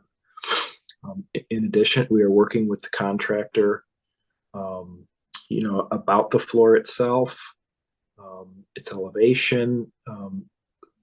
It's ported, I believe at a proper elevation, but there is some concern about how to grout in that apparatus, as well as some of the strength and the brake tests are low. So we are working with our engineers and JJ Henderson to come up with resolutions for these things. The concrete was spec'd out at 4,000 PSI concrete, and some of the initial early breaks, indicate that they may not get to 4,000. So we're working with our engineers to see, 4,000 is a fairly round number. If it comes in slightly lower than that, can the project withstand it? I'm certain it can, but I just want to bring it to the board's attention that there has been some issues with this clarifier, and it's taken longer. So I hate to be the bearer of bad news tonight, but there are some issues we have to deal with that clarifier. And once I have a clear picture of what all that means, I'll certainly report back to you. Again, to interrupt, I'm sorry. I hate to quit interrupting you, but I won't. Did we take pictures of this equipment when we took it out to make sure that the damage wasn't incurred while it was in possession of the remanufacturing facility? I'm not sure that we did. It's possible. We certainly have a lot of pictures of this and of construction, but I would have to look into it a little more to know exactly. And the damage that I'm talking about in the drive unit wouldn't have been visible anyway. It's interior to the unit itself. And just continuing my questions, before Dennis stands up and adds into this. What the heck is going on down there? That's my question. It seems like when did this occur? Like a year ago now? And we messed around with planning and insurance, and now we've got contractors that can't make their 4,000 pound per square inch test values, and we're just going back to our engineers, which is going to cost us more money. I mean, when we in my job, if we have a contract with the customer to supply them equipment, we do whatever we have to do to have it installed and operational. We bring in more people as we need to bring them in. We ship in equipment as we need to make a final product done. And now I'm hearing we're going back to engineers. This to me has been a complete failure. Yeah, well, there are provisions in our contract which allow set-offs and which would, if there is an issue with inferior product, that would be at the cost of the contractor to have our engineers analyze that. So there are provisions in our contract that would create set-offs, and there are things in there that would protect us from incurring additional cost through things that were no fault of our own.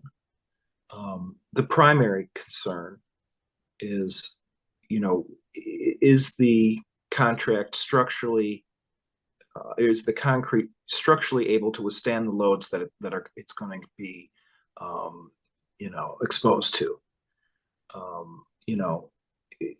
If the concrete makes it to, 3,900, and our engineers analyze that and say that's fine, that's plenty to, then we're in pretty decent shape. However, if it comes back that the concrete is somehow defective by a margin that we cannot tolerate, then we're going to be in a situation where we have defective work, and that work would have to get replaced, not at our cost.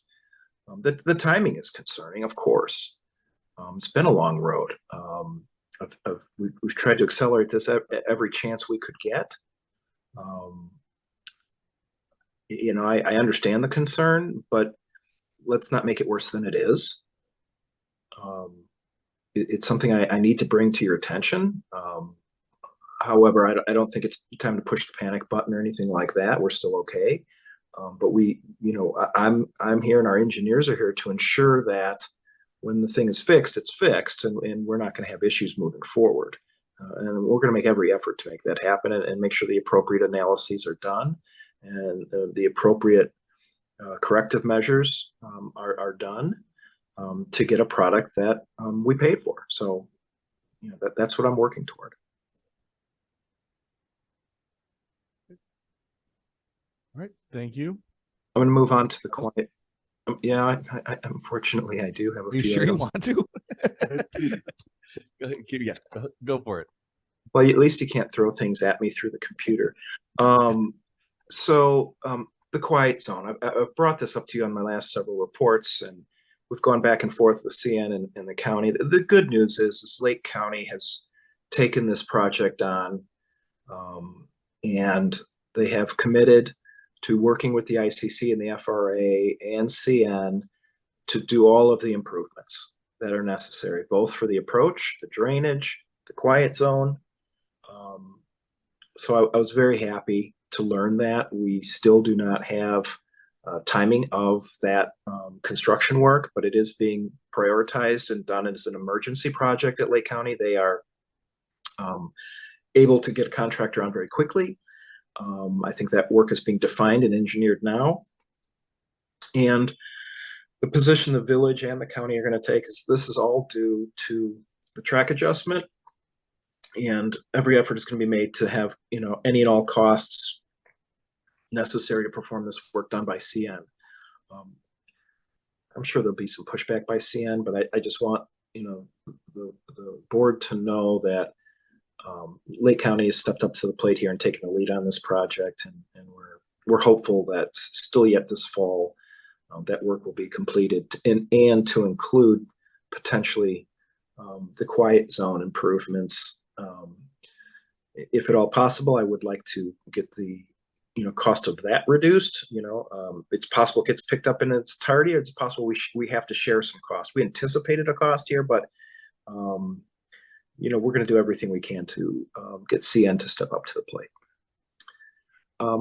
I'm not going to go over every little meeting I've attended. Certainly we were, active with Visit Lake County at their luncheon. Our road program is beginning. It'll start with curb and gutter removal and replacement. That's on track and moving along. I do want to report that our code enforcement officer, we've had meetings with. When's the road our program starting?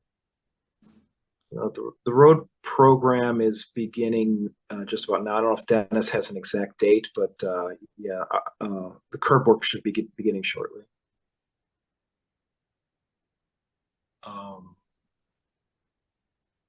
Anyway. All right. Thank you. That's what I have. There's one last item I need to bring up, just to kind of poll the board. I previously told you that we were looking into options for the window opening, the service window at the cafe building at the park.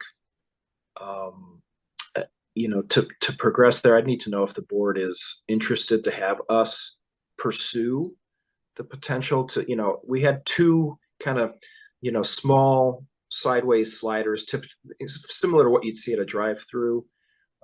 We are exploring we have defined the potential to put a larger opening and accordion windows, those windows that will accordion sideways out to create a larger opening, a more open feel to that cafe. We think the cost of that is approximately $20,000 or thereabouts. We haven't costed it completely yet, but if there's no interest at the board level to do that, I'm not gonna further that effort. I think what I'm talking about is creating a larger opening with larger windows that open to the sides.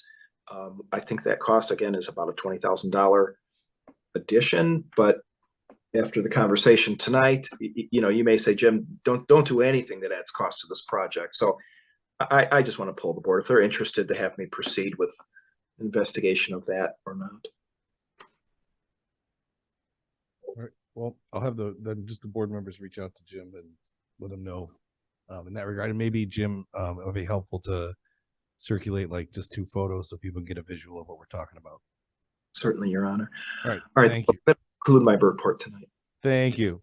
Mr. Mayor, can we apply for a facade grant approval for the building that's not built yet? Where's Zeta? She's got to tell us how much we've gained on the interest here. So we got a village clerk report. Deputy Clerk Matea and I attended a municipal court county meeting today in Waukegan with County Clerk Vega, where he shared the initiatives that his office was doing. So it was interesting and good to have him meet the group. Thank you. Department reports, community development report, Mr. Gary. Yes, thank you, Your Honor. Very briefly, Your Honor, I wanted to just give you a couple updates. We continue to work on the Brown LLC, previously known as the Marketplace property. We continue to have meetings with the developer. We're working on, as you well know, future improvements of Brown Road. I think we're making some progress on the engineering on that. So that will be, as you know, part of the Kia dealership. We expect the Kia dealership to be coming before the village board in the near future, working on some development agreements, and we'll continue to work with Mr. Scarpelli. But the exciting thing is the Brown LLC property. We're seeing real interest and real activity in that property. So I do anticipate pending development on that property in the near future. We also had a great meeting with a potential commercial developer on the Plowen property, which is adjacent to the Brown LLC property. That's 10 acres. We have a commercial developer interested in that property. Had a very positive meeting. So I think there's some exciting things happening on that. As you know, we have 2 spike strips. We're working on that with Mr. Baselli's office on trying to address that issue. With regards to facade, we do, as I've already highlighted, there is a potential new facade, the LE Deli building. Potentially, as you know, there's 2 new businesses on Lake Street, and they'll be coming in potentially for a new facade for the improvement of that building. Also, excitingly, we are working with the owner of the waste management property So there's a very good probability that will be coming in for annexation. As you know, the Waste Management vacated that property last year. So there is a new owner of that property, has expressed interest in annexing the property. I will potentially again working with a commercial developer, which will be coming in concurrent with the annexation. So I'm working with that developer as we speak. Antioch Corporate Park, we're also working with a potential end user, very conceptual at this point, but we've had some numerous meetings with them. So again, there's potential that we'll see some potential development at Antioch Corporate Park. The clublands, we're also working with on phase 4 with Moda Homes. We are working with, I've had contacts as of today with some production builders who are potentially interested in phase 4. There are some engineering issues on phase 4. They'll have to come through the process for all new platting. They have not, as you recall, they platted that property many, many years ago. So they'll be coming through a whole process again for a final plat on phase 4 of the clublands in the near future, sometime on this. And then, as I've stated, I've already actually had a chance to talk to some builders, production builders who are very interested in Antioch. So there's potential, perhaps in the 2024, that we'll see some potential new entitlements for new single-family homes in the village. We also had a very good meeting coordinating with the police department and code enforcement. As you know, the board has basically outlined a continued opportunity, concerns about code enforcement. So we had a very positive, productive meeting last week with our new code enforcement officer, along with the police department, to have a better coordination of our joint efforts for code enforcement throughout the village. With regards to beautification plans, we'll probably be coming back with the board on some replacement. There are some dead plants on the Tall Street improvements. We have some proposals to replace some of those plants and also some additional perennials to continue our beautification efforts with regards to that. And then finally, I also had an opportunity to basically present the American Planning Association conference yesterday in Naperville, some of the exciting projects in Antioch, which was a great opportunity to highlight some of the positive things that are happening in this community. So I had a great opportunity to be invited to be a speaker at that conference. So with that, I'll conclude my staff report. Thank you. Any questions? Yep. Michael, could you send us an email with what you just proposed or told us, especially about the businesses and, the changes, the annexations and all that? That's fine. Thank you. I owe you economic development. Thank you. Thank you. And real quickly, Michael, are you running, does the code enforcement officer respond to you, or does he? No, respond to- the code enforcement response, basically is the chain of command is the police department, but we have very close coordination between building, community development, and the code enforcement officer. Okay, I'll wait till the chief stands up. Thank you. All right.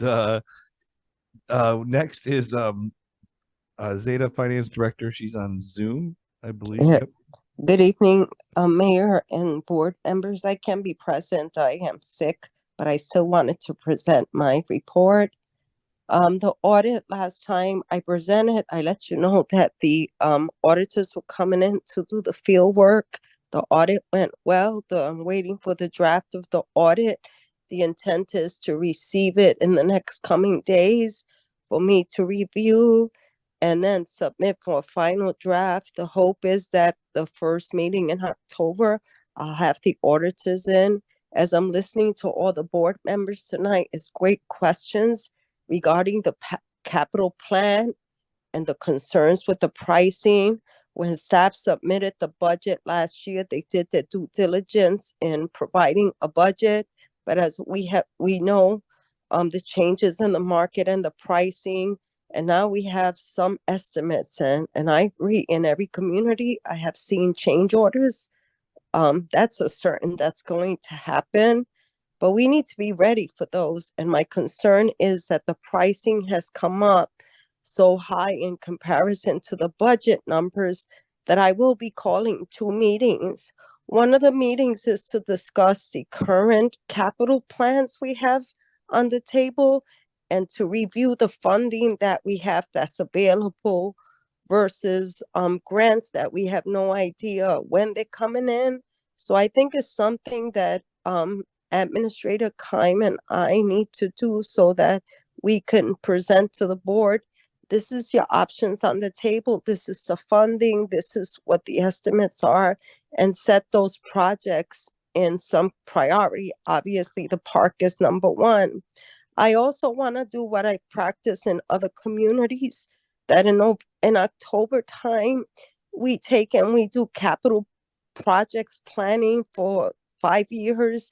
We put them in priority and we prepare for the years to come, because once these projects are completed and we're done, I'm sure even currently, I know I have a major project, which is software. So the intent is to have this capital project plan for budget 24-25, so that we could be proactive and get a pre-approval from the board and bid early spring. So by the time the last final budget is presented to the board, we actually have what the bids come in. And that's what I have practiced in other communities.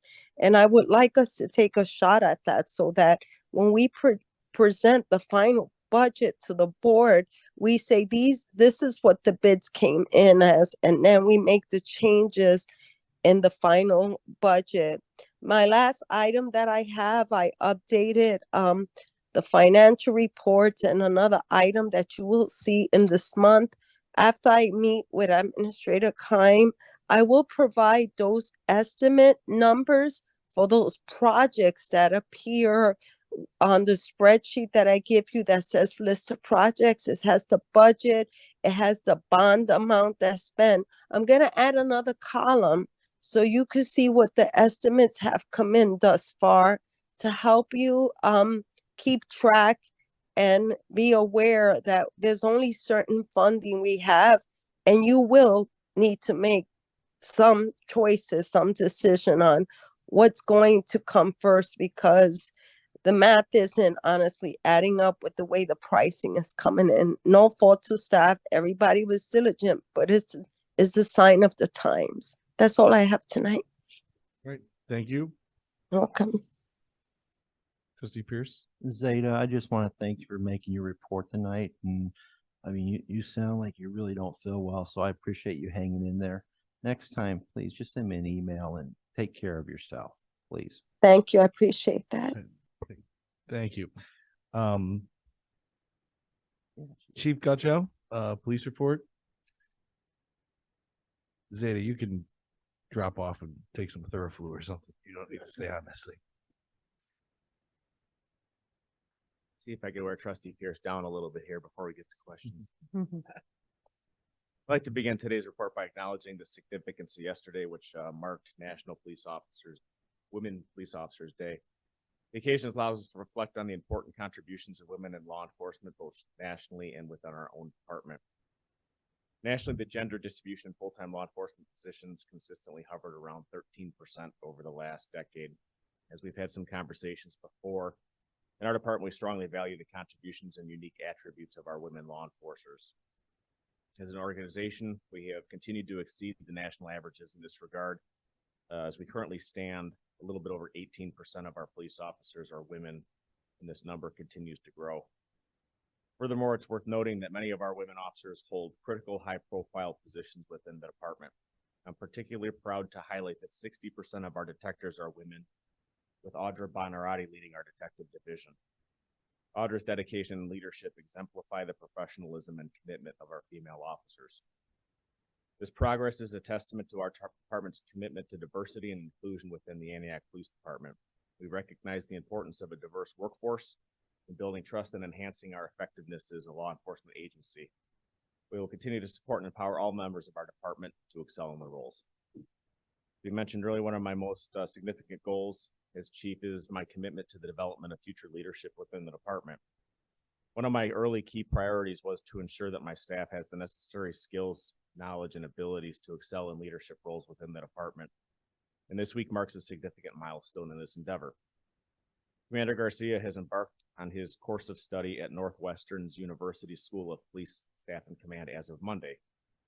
This executive leadership course is widely recognized as the gold standard within law enforcement management and leadership training, not just nationally, but also on a global scale.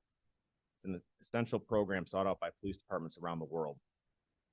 What makes this achievement particularly noteworthy is that Commander Garcia's participation in this program represents the final piece of the puzzle for our command level team's education. Once he completes this course, it will mark the first time in our department's history that all members of our command team have undergone this vital training. This achievement demonstrates an unwavering commitment to excellence in leadership and management within the organization.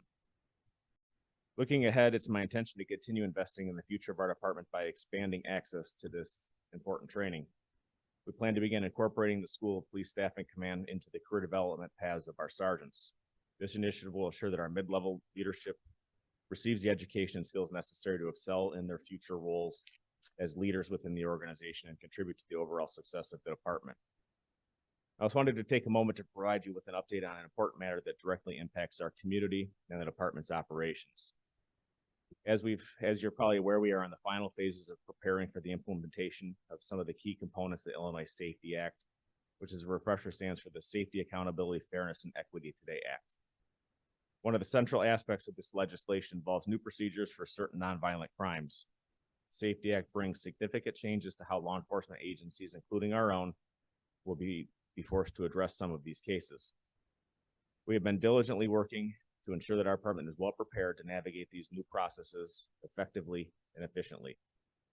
Furthermore, the Illinois Safety Act has introduced reforms associated with the elimination of cash bond for certain offenses. This represents a fundamental shift in the way we approach pretrial detention and administration of justice. Our department is committed to implementing these changes in accordance with the law while upholding our duty to serve and protect our community. I want to assure you that our officers and staff have been undergoing comprehensive training to ensure a smooth and lawful transition to the new procedures outlined in the Safety Act. We are committed to maintaining the highest standards of professionalism, accountability, and fairness throughout this entire process. As we move forward, we will continue to work closely with our village board and other relevant stakeholders to continue that our community remains safe and the principles of justice are upheld. I understand the importance of these changes and the potential concerns they may raise with some of our residents and the impacts to the broader criminal justice system.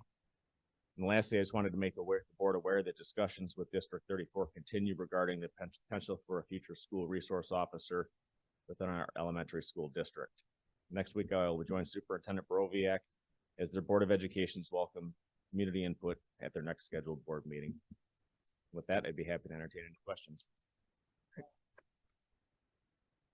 You can stand up. He's not talking about your report. Is he? No pun intended. Any questions for the chief? I just had one question, and I apologize if I missed it, but are the flock cameras in now? Are they functioning? They are not. So when we signed the contract with Flock, they estimated an average turnaround time of 120 days from the time that the engineering is received by the state Department of Transportation engineers. We're roughly 145 days out now. We did engage our Flock representative, who is subsequently engaging their engineering team to follow up with the Illinois Department of Transportation. Unfortunately, the wheels of that entity turned very slowly, and kind of concurrent with that, a number of other communities in our area have also submitted applications to for this technology. So we're going to miss the mark a little bit, I think, on what the estimates were, but it is still moving forward. Thank you. Trustee Pierce? First question goes back to Sergeant Lynch. You reported that he may have possibly ridden a horse when he started. That's the rumor. Did you start about the same time, possibly? Maybe just a tad before. Oh, so that would have been like a brontosaurus. So the other question I have is, now that you're responsible for the code enforcement, is there a way you can keep the board updated or abreast on major or potentially code enforcement actions that are in place? Or, I mean, I know you don't want to advertise or anything, but I think it'd be good for the board to know if you're enforcing an action at Joe Smith's piece of property, and when we get asked by people in the town repeatedly what's going on there, we can say it is under the code enforcement's radar and they're working on it. Or we can say it's been ignored. Thank you very much. We'll talk to the chief. Certainly. One of the primary focuses of our discussion the other day were workflow processes. and how those are going to work to ensure that there's a smooth line of communication, not only between the departments, but the administration and the board as well. During his first week, Alex spent a lot of time just refamiliarizing himself with the community. He's actually developed quite a long punch list of items to work on. Through that meeting last week, with some input from the mayor, we began to identify priorities that we're going to start with. Obviously, the ones of greater community impact are going to be where he's going to put his focus first. And then we're going to begin sharing information amongst the departments, so we're all working towards a common goal. And I think that would be a document that would easily be shared with the board. Thank you. And I'll say this is probably a prime area of software solutions that we should be looking at long term to be able to track and share those things. So. Yeah, the discussion was had as well to that regard. Yep. All right. Anything else? Thank you, Chief. Any trustee reports? Trustee Pierce? First of all, I want to thank Public Works for doing their work on Ida on that sidewalk. I haven't been around this week, so I don't know if it's complete, but the last time I saw it was substantially completed. And I'm sure the residents over there very much appreciate it. I know you guys worked hard. I probably owe them some ice cream or something. The other thing I want to talk about, Michael, is the cannabis temporary trailer trash home in place operational, or? They're still waiting for state authorization. Staff did sign off on the zoning verification for state permit. They identified the 45 days. That was approximately 3 weeks ago. So they're getting close, but as you know, the state has to come out, do a final inspection before they can open. I know I was getting comments at the VFW about the condition of that area over there. It's like they just dumped a shipping container. It looks like they just, according to the VFW members, it looks like they just dumped the shipping container and put a bunch of trash around it. Yeah, it's a container, as you know. There is a restroom, ADA restroom there, but there's no, basically weight glossing it. It's a trailer. It's a secured, because it's secured, there's a secured vault in there. There were some restrictions with regards to, maybe having windows or things to make it a little more attractive. I think the positive news is we had a meeting with their architect. They had some devised plans for the new proposed building. They're making some progress with IDOT for full IDOT access. That was actually referred to an IDOT consultant. So the engineering is actually making progress on the actual access permit, which is the most important thing. As soon as they get that access permit, they can start construction on their new building. As you know, the trailer is purely temporary. That will be phased out as soon as they proceed with their construction and completion of their new building, the 9,000 square foot building, which will be located just to the north of where the trailer is. Okay. And I know that money is a topic tonight. This probably isn't for you, Michael. I know that this is probably for the board. Money is a topic tonight, but we're getting gambling money coming into the village, and we're getting cannabis money coming into the village. I think it'd be a good time to work with the attorney to come up with some whereases and who forced and all that other stuff attorneys do, or I could do it for them, that designates gambling money to be given towards the police department and mental health, some sort of division of the money designated, like 80% police department, 20% mental health or homeless care, and then the cannabis coming up with something of designating that directly for all the park improvements that we need done. That way it's done formally and officially, and we put that money aside for those things. Businesses can put in their own EV park. Any other trustee reports? All right, you could do it there too. Thank you. 8:40. Do I have a motion to adjourn? So moved. Motion trustee Peterson. Second. Second trustee Berman. Roll call, please. Yes. Yes. Yes. Aye. Yes. Motion carries. Meeting adjourned 8:40. We'll take a 5-minute recess and reconvene at 8:45. Yeah. All those things they make you do now. You don't know whether those are the hacks or. Call the meeting to order at 8:48 p.m. Roll call, please. Trustee Berman? Here. Here. Here. Present. Present. Present. All right, let's get right to the regular business. First item on the committee of the whole meeting is tobacco license application request from R&D number 12 to be located at 320 Illinois Route 173. I believe the applicant is present, and Clerk Romine was going to give you a report on this. So the applicant had come forth with a tobacco license application, went through the background process with the police department. His location is 320 Illinois Route 173, which is near the currency exchange at the intersection of Route 173 and 83. While he was applying for that location, he also requested a separate license application for an near the Domino's building. I don't remember that address specifically, 656 Route 173. However, that was within 500 feet of another Class C licensed tobacco retailer, and you cannot have those within 500 feet of each other. Yeah. So he has gone through the application process and now is asking for the board to consider an additional license be granted for a tobacco shop at 320 Route 173.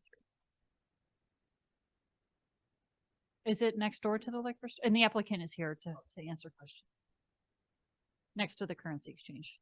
Where the old vape store used to be? Yeah. The liquid smoke vape store, whatever it was.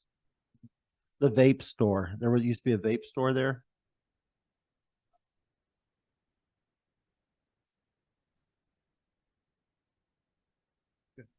So sorry, sir. Just because there's people on Zoom. So if you wouldn't mind just coming up. So if there's questions, you could answer into the microphone and just state your name for the records. They have it. My name is Amin Ali. Thank you. Okay, so thank you, Clerk Romine. Open this for discussion on this side of the dais. I don't have a problem with that. Trustee Bluthart.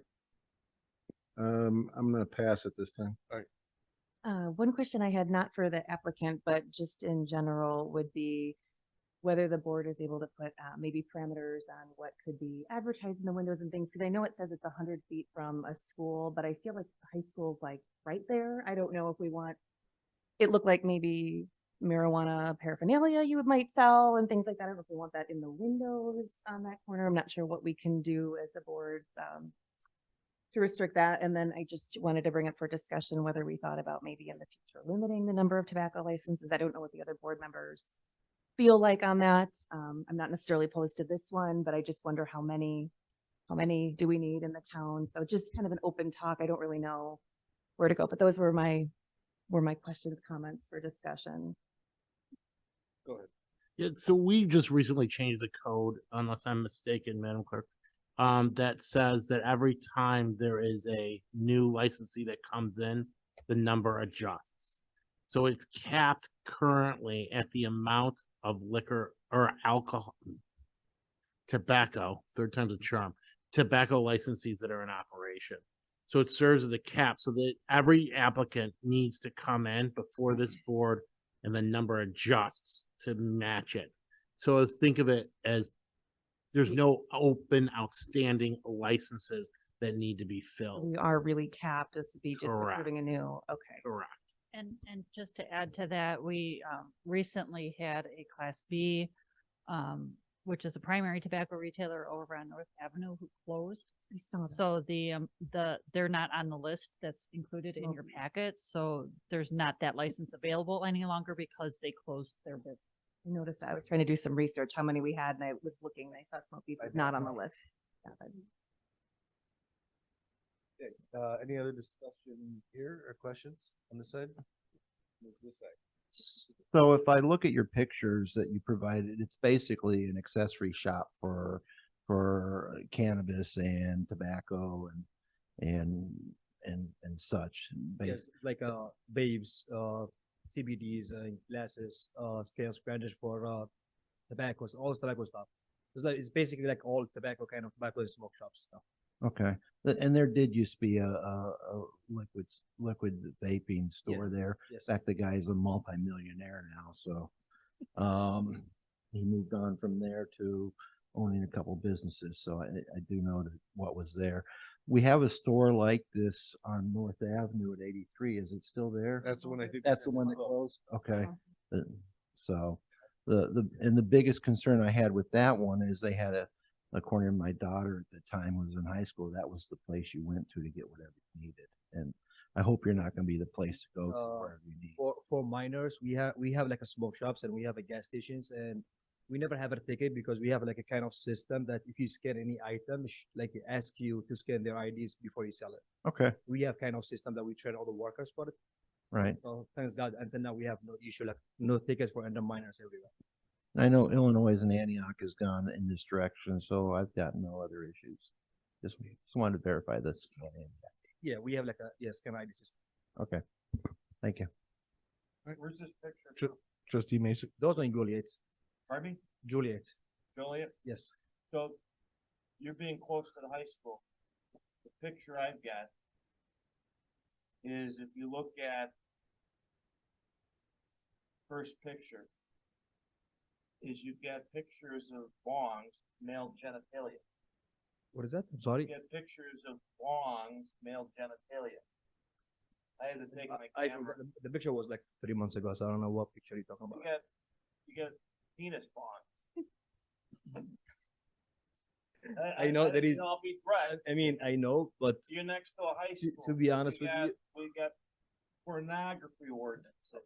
yes, of course. So if you put this in a No, window, yeah, I mean, I got a problem. Right there, I had to look and go, what the hell? What the heck's on this? And I'm probably the only one that took the camera and zoomed up on what the heck's in the thing there. I totally understand. I mean, it's not gonna be like the same one as the pictures because I think the one we're gonna rent here is like 800 square feet. So we're not gonna have all these kind of stuff. We're gonna have all the main ones like some pipes, and the rest was gonna be like vape and liquid vaping and CBDs. We're not gonna have all these kind of stuff there because it's like only 800 square feet there. Cause I said yes on the marijuana, and I get one equals the other. I get all that. Kind of worried about that being in the front window. We will make sure we're not gonna have these kind of. Somehow there's gotta be agreement in writing, because the one Trustee Pierce was talking about on Main Street, that open Pandora's box is before, I think the state, they had a big, I mean, it was a gorgeous, glass bong that they had in the window for everybody to go by. They have a smoke shop. And they just kind of stuck it in everybody's face. Sure, I totally understand. And it's a different world today because of marijuana's changed in Illinois. That was prior to marijuana, but they were just kind of jamming it with the paraphernalia. Of course, I mean, wherever like the city thinks is like it's not a good picture for the city, like we will avoid it like the same. I'm just all worried about what's in the window, what the kids can get, what the visual kids being at by the high school. I think we're not gonna put anything in the window because I told you it's like small store, so we're not gonna have anything in the window. We will keep the window clean. If we can write an agreement, I don't know, the attorney, you have to work together to put some agreement together. Of course, that's even possible. I don't know if it is. Would that be like a First Amendment issue? Probably. You know, not tonight because obviously we've got a couple other agenda items, but I would ask if Mr. Garrigan and myself could maybe have a conversation with the applicant. There is also an application form that he's gonna have to fill out for this license. And the applicant, I'm sure, will cooperate with us in any way that this board wants to ensure that we have something that's good for the community, good for his business, and doesn't promote illegal activities for minors. Of course. Excellent. That's the main thing. Like, of course, like the only thing we worry about, like we don't want to bring anything would be a bad image for the village or like selling to minors or something like that. We sure you will not do that, and we sure that we will enforce it if you do. Of course. All right, Trustee Peterson.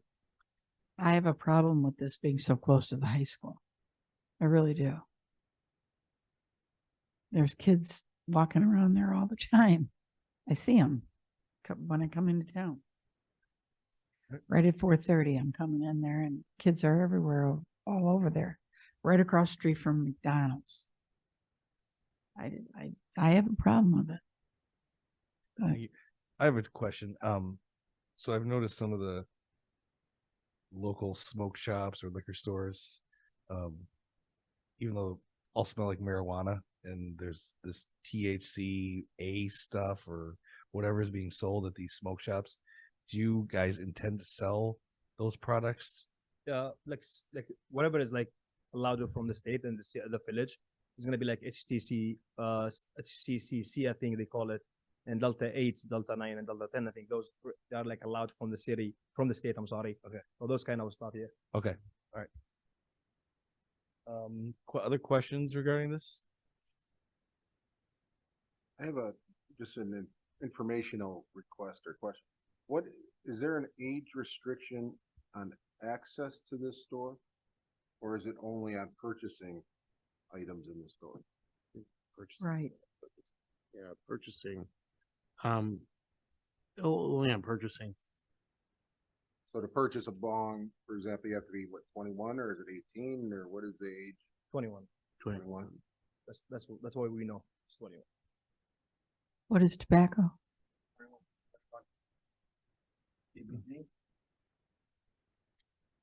Before the next meeting, I will do a list and a memorandum to the board that will have the age limits on all tobacco and, let's say, tobacco adjacent products such as bongs, CBD, THC related products that are not that are cannabinoids but not regulated under the Cannabis Act.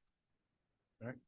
All right. Thank you. So we'll get that memo from the village attorney, and then we'll move this item to a regular agenda, either the next meeting, one of the next two meetings for a vote. Okay.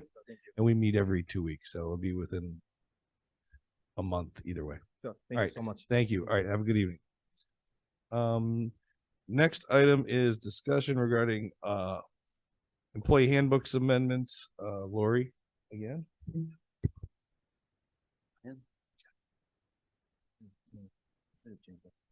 So in your packet is just a couple of minor policy changes to the employee handbook. The first item you'll see is includes more detailed instructions related to on-duty accidents and injuries, including some requirements for post-accident drug and alcohol testing that was not included before in the employee handbook. We've talked with police department and public works staff and have been practicing this policy, but we just want to get it in writing in the employee handbook. There's also an update allowing for an annual vacation payout for employees who have not been able to take all of their allotted vacation time within the year. We had that last year as a one-time payout, but we'd like to continue to offer that to employees who have time that exceeds their annual rollover amount. So for instance, if an employee has 100 hours of vacation and they accrue 80, they would be paid out that 20 excess hours instead of losing it for the next year. And finally, there is a provision in there to under additional employee benefits to allow for a VBA account. The police department already has this, as negotiated as part of their union contract, and we'd like to offer it to all employees village-wide. So we've included that in here as well as an additional benefit. So that's the gist of the employee handbook amendments. Any questions? I'm happy to answer them. Questions from the board on these changes or any of these items? Any discussion? Trustee Bluthart? I just have a question on the vacation. Do we know what that's gonna cost us? This change to the paid out vacation rule? I don't know, Zeta, it looks like you're still on, but I don't Yeah. know that we would know that until we see what vacation time is remaining. But Yeah, it I'm was a still on. It was a I can huge respond to liability that, last year. Lori. We put in the budget. I'm sorry, Lori, I didn't mean to cut you off. It's a delay, the sound. Yeah, we put in the budget. I did do an estimate. I did projections for all the departments. So for this budget year, we do have that in case this policy would be approved. So we do have some budgeting that does cover us. at the worst case scenario, we just like, last year was a higher payout because it was years of accrual time or many months above the minimum you can keep, but we're good for this year. We did budget for it. Sorry, Lori. Oh, thank you, Sarah. No. What did we pay out last year, Zeta? She said it was high, but Yeah, last year was like a full A catch big up. amount. It Yeah, was so- like 250 something thousand. It was a large number because it was during, it was carryovers during COVID. And when people can't take time off, so it was allowed to carry over. So what we did is we paid it out to take off the liability from the books, which is a good thing if you pay out the vacation, but people are required to maintain the amount that they can keep in the bank, anything over that. But we don't anticipate the future being that high like that because that was like multiple years of accrual time. Brent, you got any more? Yeah, I mean, in my work, I lose them if I don't use them. And I understand what we did prior to get everyone caught up because of all the allotment, but I really don't understand why we're doing this every year now. So I'm just a little concerned about what the actual cost is going to be on a yearly basis, potentially. If, where are we at liability wise if we were to put this through?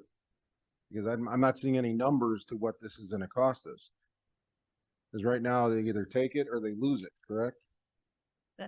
That's correct. We can work on getting some solid numbers for you. This request came forward mainly from management staff, particularly in the police department, who, because of their responsibilities and duties, were unable to take all of their allotted vacation time. And Chief, maybe you could speak more to this because you get direct conversations with those staff. Yes, trustee. So it's important to understand that the unionized employees within the police department already have this provision built into their contract where they are permitted to carry over a certain amount of vacation, and then anything that is unused is cashed out.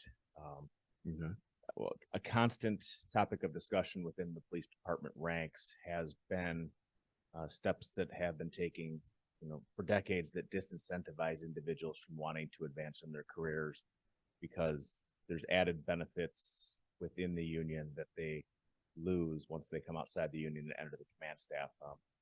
Kind of adding to that problem is leadership staff.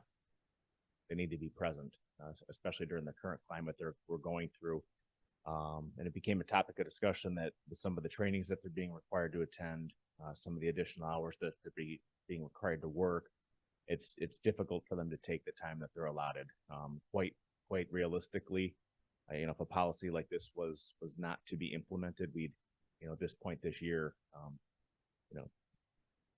the ability would be there for myself, deputy chief, and both commanders to not work another day this year, subject of course to approval. I'm just saying that there's enough time remaining on the books that they've been unable to use just due to circumstances that are well outside their control that, I had concerns that I didn't want them to feel like they were penalized as a result of their obligations and their sense of responsibility to their job. I could understand that, and I could understand it for our police. I would like to see some numbers in regards to our non-police employees as well as what this is going to cost to make this change. I think we can get that. Yeah, I'd like to see those also because in my job, as Brent said, it's use or lose. During COVID, what they did was because everybody had a big backlog, they came out and made us take a week off every quarter until all that liability was spent down. So I understand it is a budgetary liability. I understand in the non-municipal world, most companies now are use it or lose it. Back when I was in the military, we used to accumulate all sorts of hours and we could take months of leave at the end of our career. But the military has shifted over to use or lose. I mean, the whole world shifted to use or lose. And last year we did a $250,000 payout. And as we have the chief just tell us, there's people in the police department and probably in the village that have months worth of vacation built up, and we're going to pay them off. I don't know. I mean, I think we need to take a look at the cost compared to the benefit, because it's a whole new world out there, and unfortunately, it impacts everybody.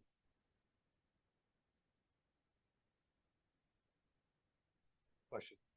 I know we're on a May fiscal year, but is the vacation accrual calendar year?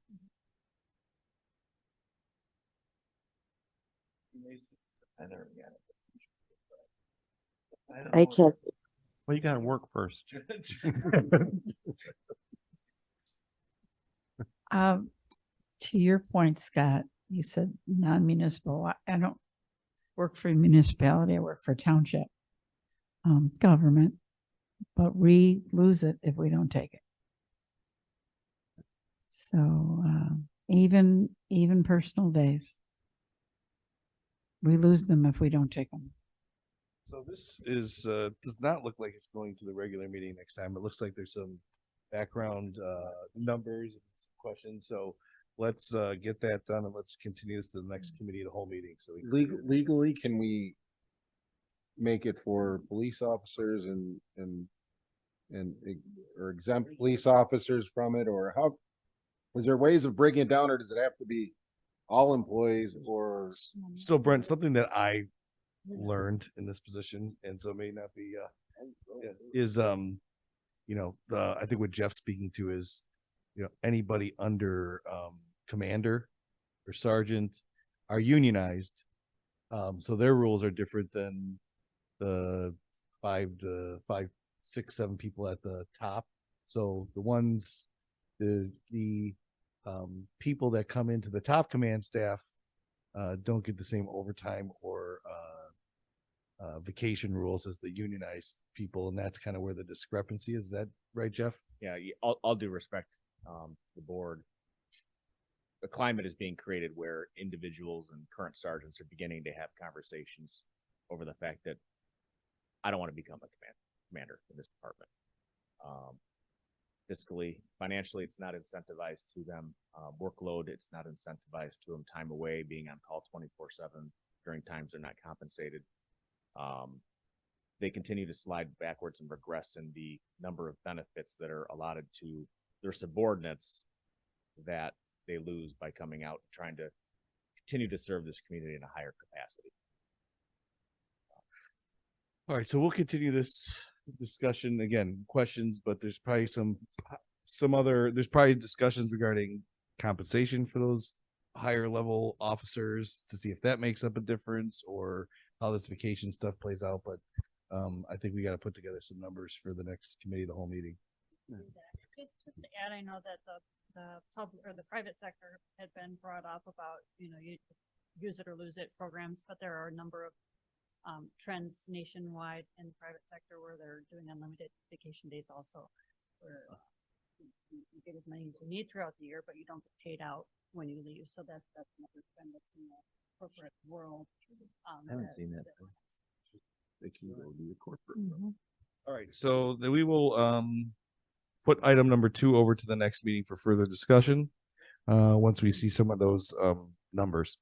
Next item should be a quick one. It's discussion regarding ordinance amending section 1-4-6 of the Antioch Village Code regarding electronic attendance at meetings for the Village of Antioch, Illinois. I'm just gonna say this relates to the ability to attend remotely for emergency childcare issues, and it is a state statute. So I don't really think there's much discussion, but the law has changed. So if there's anything else that we want to discuss about that, yeah, go ahead, Scott. I was discussing with somebody, and I get that it's state law, we need to pass this, but I just want to know who on this board would tell somebody they couldn't come because they had an emergency child care situation. I don't think anybody would. So I think it's a ridiculous requirement, but I understand we got to do it. Okay, so we'll move that for vote for the approval of the next meeting. Last item on the committee of the whole is discussion regarding commission residency requirements. Currently, our current code allows individuals who are not residents of Antioch within a certain radius to sit on certain commissions. So there has been discussion at the board level to state that anybody on a village commission should be a resident of the village of Antioch if they're making decisions that affect taxpayer dollars. My personal opinion is I do support this, but I'm always a person that supports or something like this would prefer that it's done proactively. And when I say proactively, I would ask that if we move this forward, we make it a May 1st proactive date of 2024, as both the individuals on our respective boards terms end at the end of April next year. So just with that stated, I'll open it up for discussion. Discussion on this side of the board? No. Yeah, I think this is a no-brainer. I had a question on here in regards to compensation for planning and zoning. I always thought it was $80, but did we have it in there that it was 40? Okay. Oh, it was 40. It's all clean now. Okay. In regards to this and these changes, I'm 100% in favor of. I don't see anything in here regarding that effective date that you're referring to. I would be against. I mean, if someone's against our ordinance now, they shouldn't be on that committee. And if we're changing the ordinance, if the other trustees agree to make it effective May 1st or whatever date you said, I'm not gonna fight it, but at the same time, I would be for making it effective immediately. Thank you. Trustee McNeil? I agree with the changes. I think it makes sense to have people in the village be making decisions about village money. They're vested in it. And then in terms of the effective date, I've tossed it around back and forth, but I think it makes sense just to leave the status quo and make it in effect once that other term is ended and have it go into effect in May. Trustee Pierce? I agree with that. They need to be, I was here when we actually changed it to within one. You're like our local historian. Yeah, I think I must. But I know why we did it back then, because we couldn't get people at that time, but we obviously are getting people now, as evidenced by 3 people being put on the board tonight. So I agree that they should be residents of the village, and I'm fine with changing it to April 1st or May 1st or whatever you said. But that does not answer the one person that doesn't even conform to this and lives outside of the current limits that we have set. I think that individual should be asked very politely and thanked for his service, and be you don't conform to the existing ordinance, and asked to politely make a decision not to be a member of that commission anymore. For the record, I have requested through Rachel to set up a meeting personally with both of the people that this would affect. So, I'm just, and with the village attorney. I know you're with the village attorney, but I think it's important that we denote the difference between one of them is within qualification of this ordinance, and he should be carried over until the expiration of his term. The other one doesn't conform to this ordinance, and I don't feel that if he's not conforming with the ordinance at all, that he should not be a member of the. All right, that's my feeling. All right, thank you. Trustee Masek. The only thing I would add is maybe someone should, if they've got a vested interest in a business and they're paying property tax in a building, would that be consideration that they have a vested interest in our community? That they'd be allowed to sit because they've got a huge vested interest in our community. If they choose not to live within the village of Antioch, they do have they're paying sales tax to the village of Antioch and property tax to the village of Antioch. That would then qualify them to sit on a board. So sometimes my ability to do my own legal research is dangerous, but I did look into this, and I don't think it's a bad idea. I don't think it's allowed by the law. I was surprised that the 1.5 mile thing is something that's written into the law that it is allowable in the state statute, but I didn't see any other So you don't live here out. I don't think if you don't live here, you're out. I think based on the statute. Yeah, if you live in Wisconsin, you can't be mayor. I'll keep my mouth shut. All right. Mary Peterson. Yeah, that would be me. That would be me. Just like voting, you could own a business in Antioch. You could own a huge building, but if you're not a resident, you can't vote. So I think we should go with that. I really think that you should live within the village confines, in the borders of the village, in order to sit on a commission, to sit on a board. And to Trustee Pierce's point, I didn't realize that one of them was outside of that ordinance. That should be addressed right away then.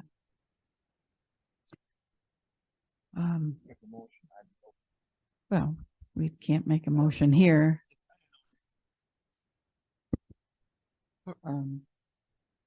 If one of them doesn't live within a mile and a half, then they're not even within the ordinance. That's all I have.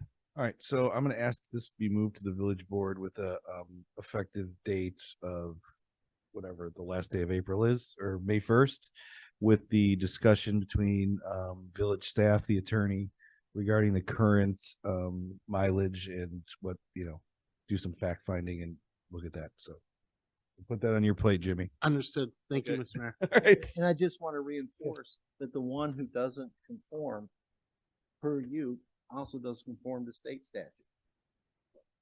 So we're allowing him to violate state. Yeah, no, the state statute allows us to do it, but yeah, our it's outside of what so yeah. Okay. Can I ask one more question? Is in regards, and it comes back to the compensation. Do we know when the last time that those figures were looked at?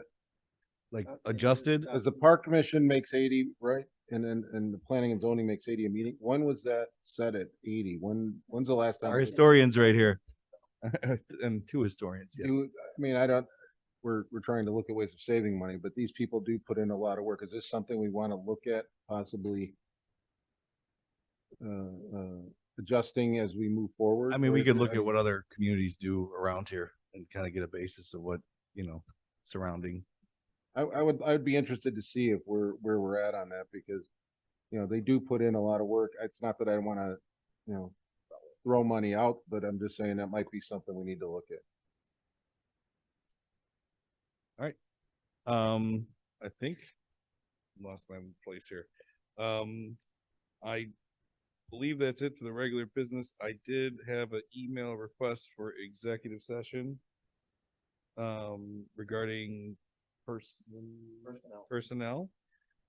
So do I have a motion and a second to go into executive session with no further business to take place after executive session? So move. Motion, Trustee Peterson. Second. Second, Trustee McNeil. Roll call, please. Yes. Yes. Yes. Yes. Yes. Yes. 6 voting yes, motion carries. We are in executive session at 9:22 with no business to take place after the executive session. 80.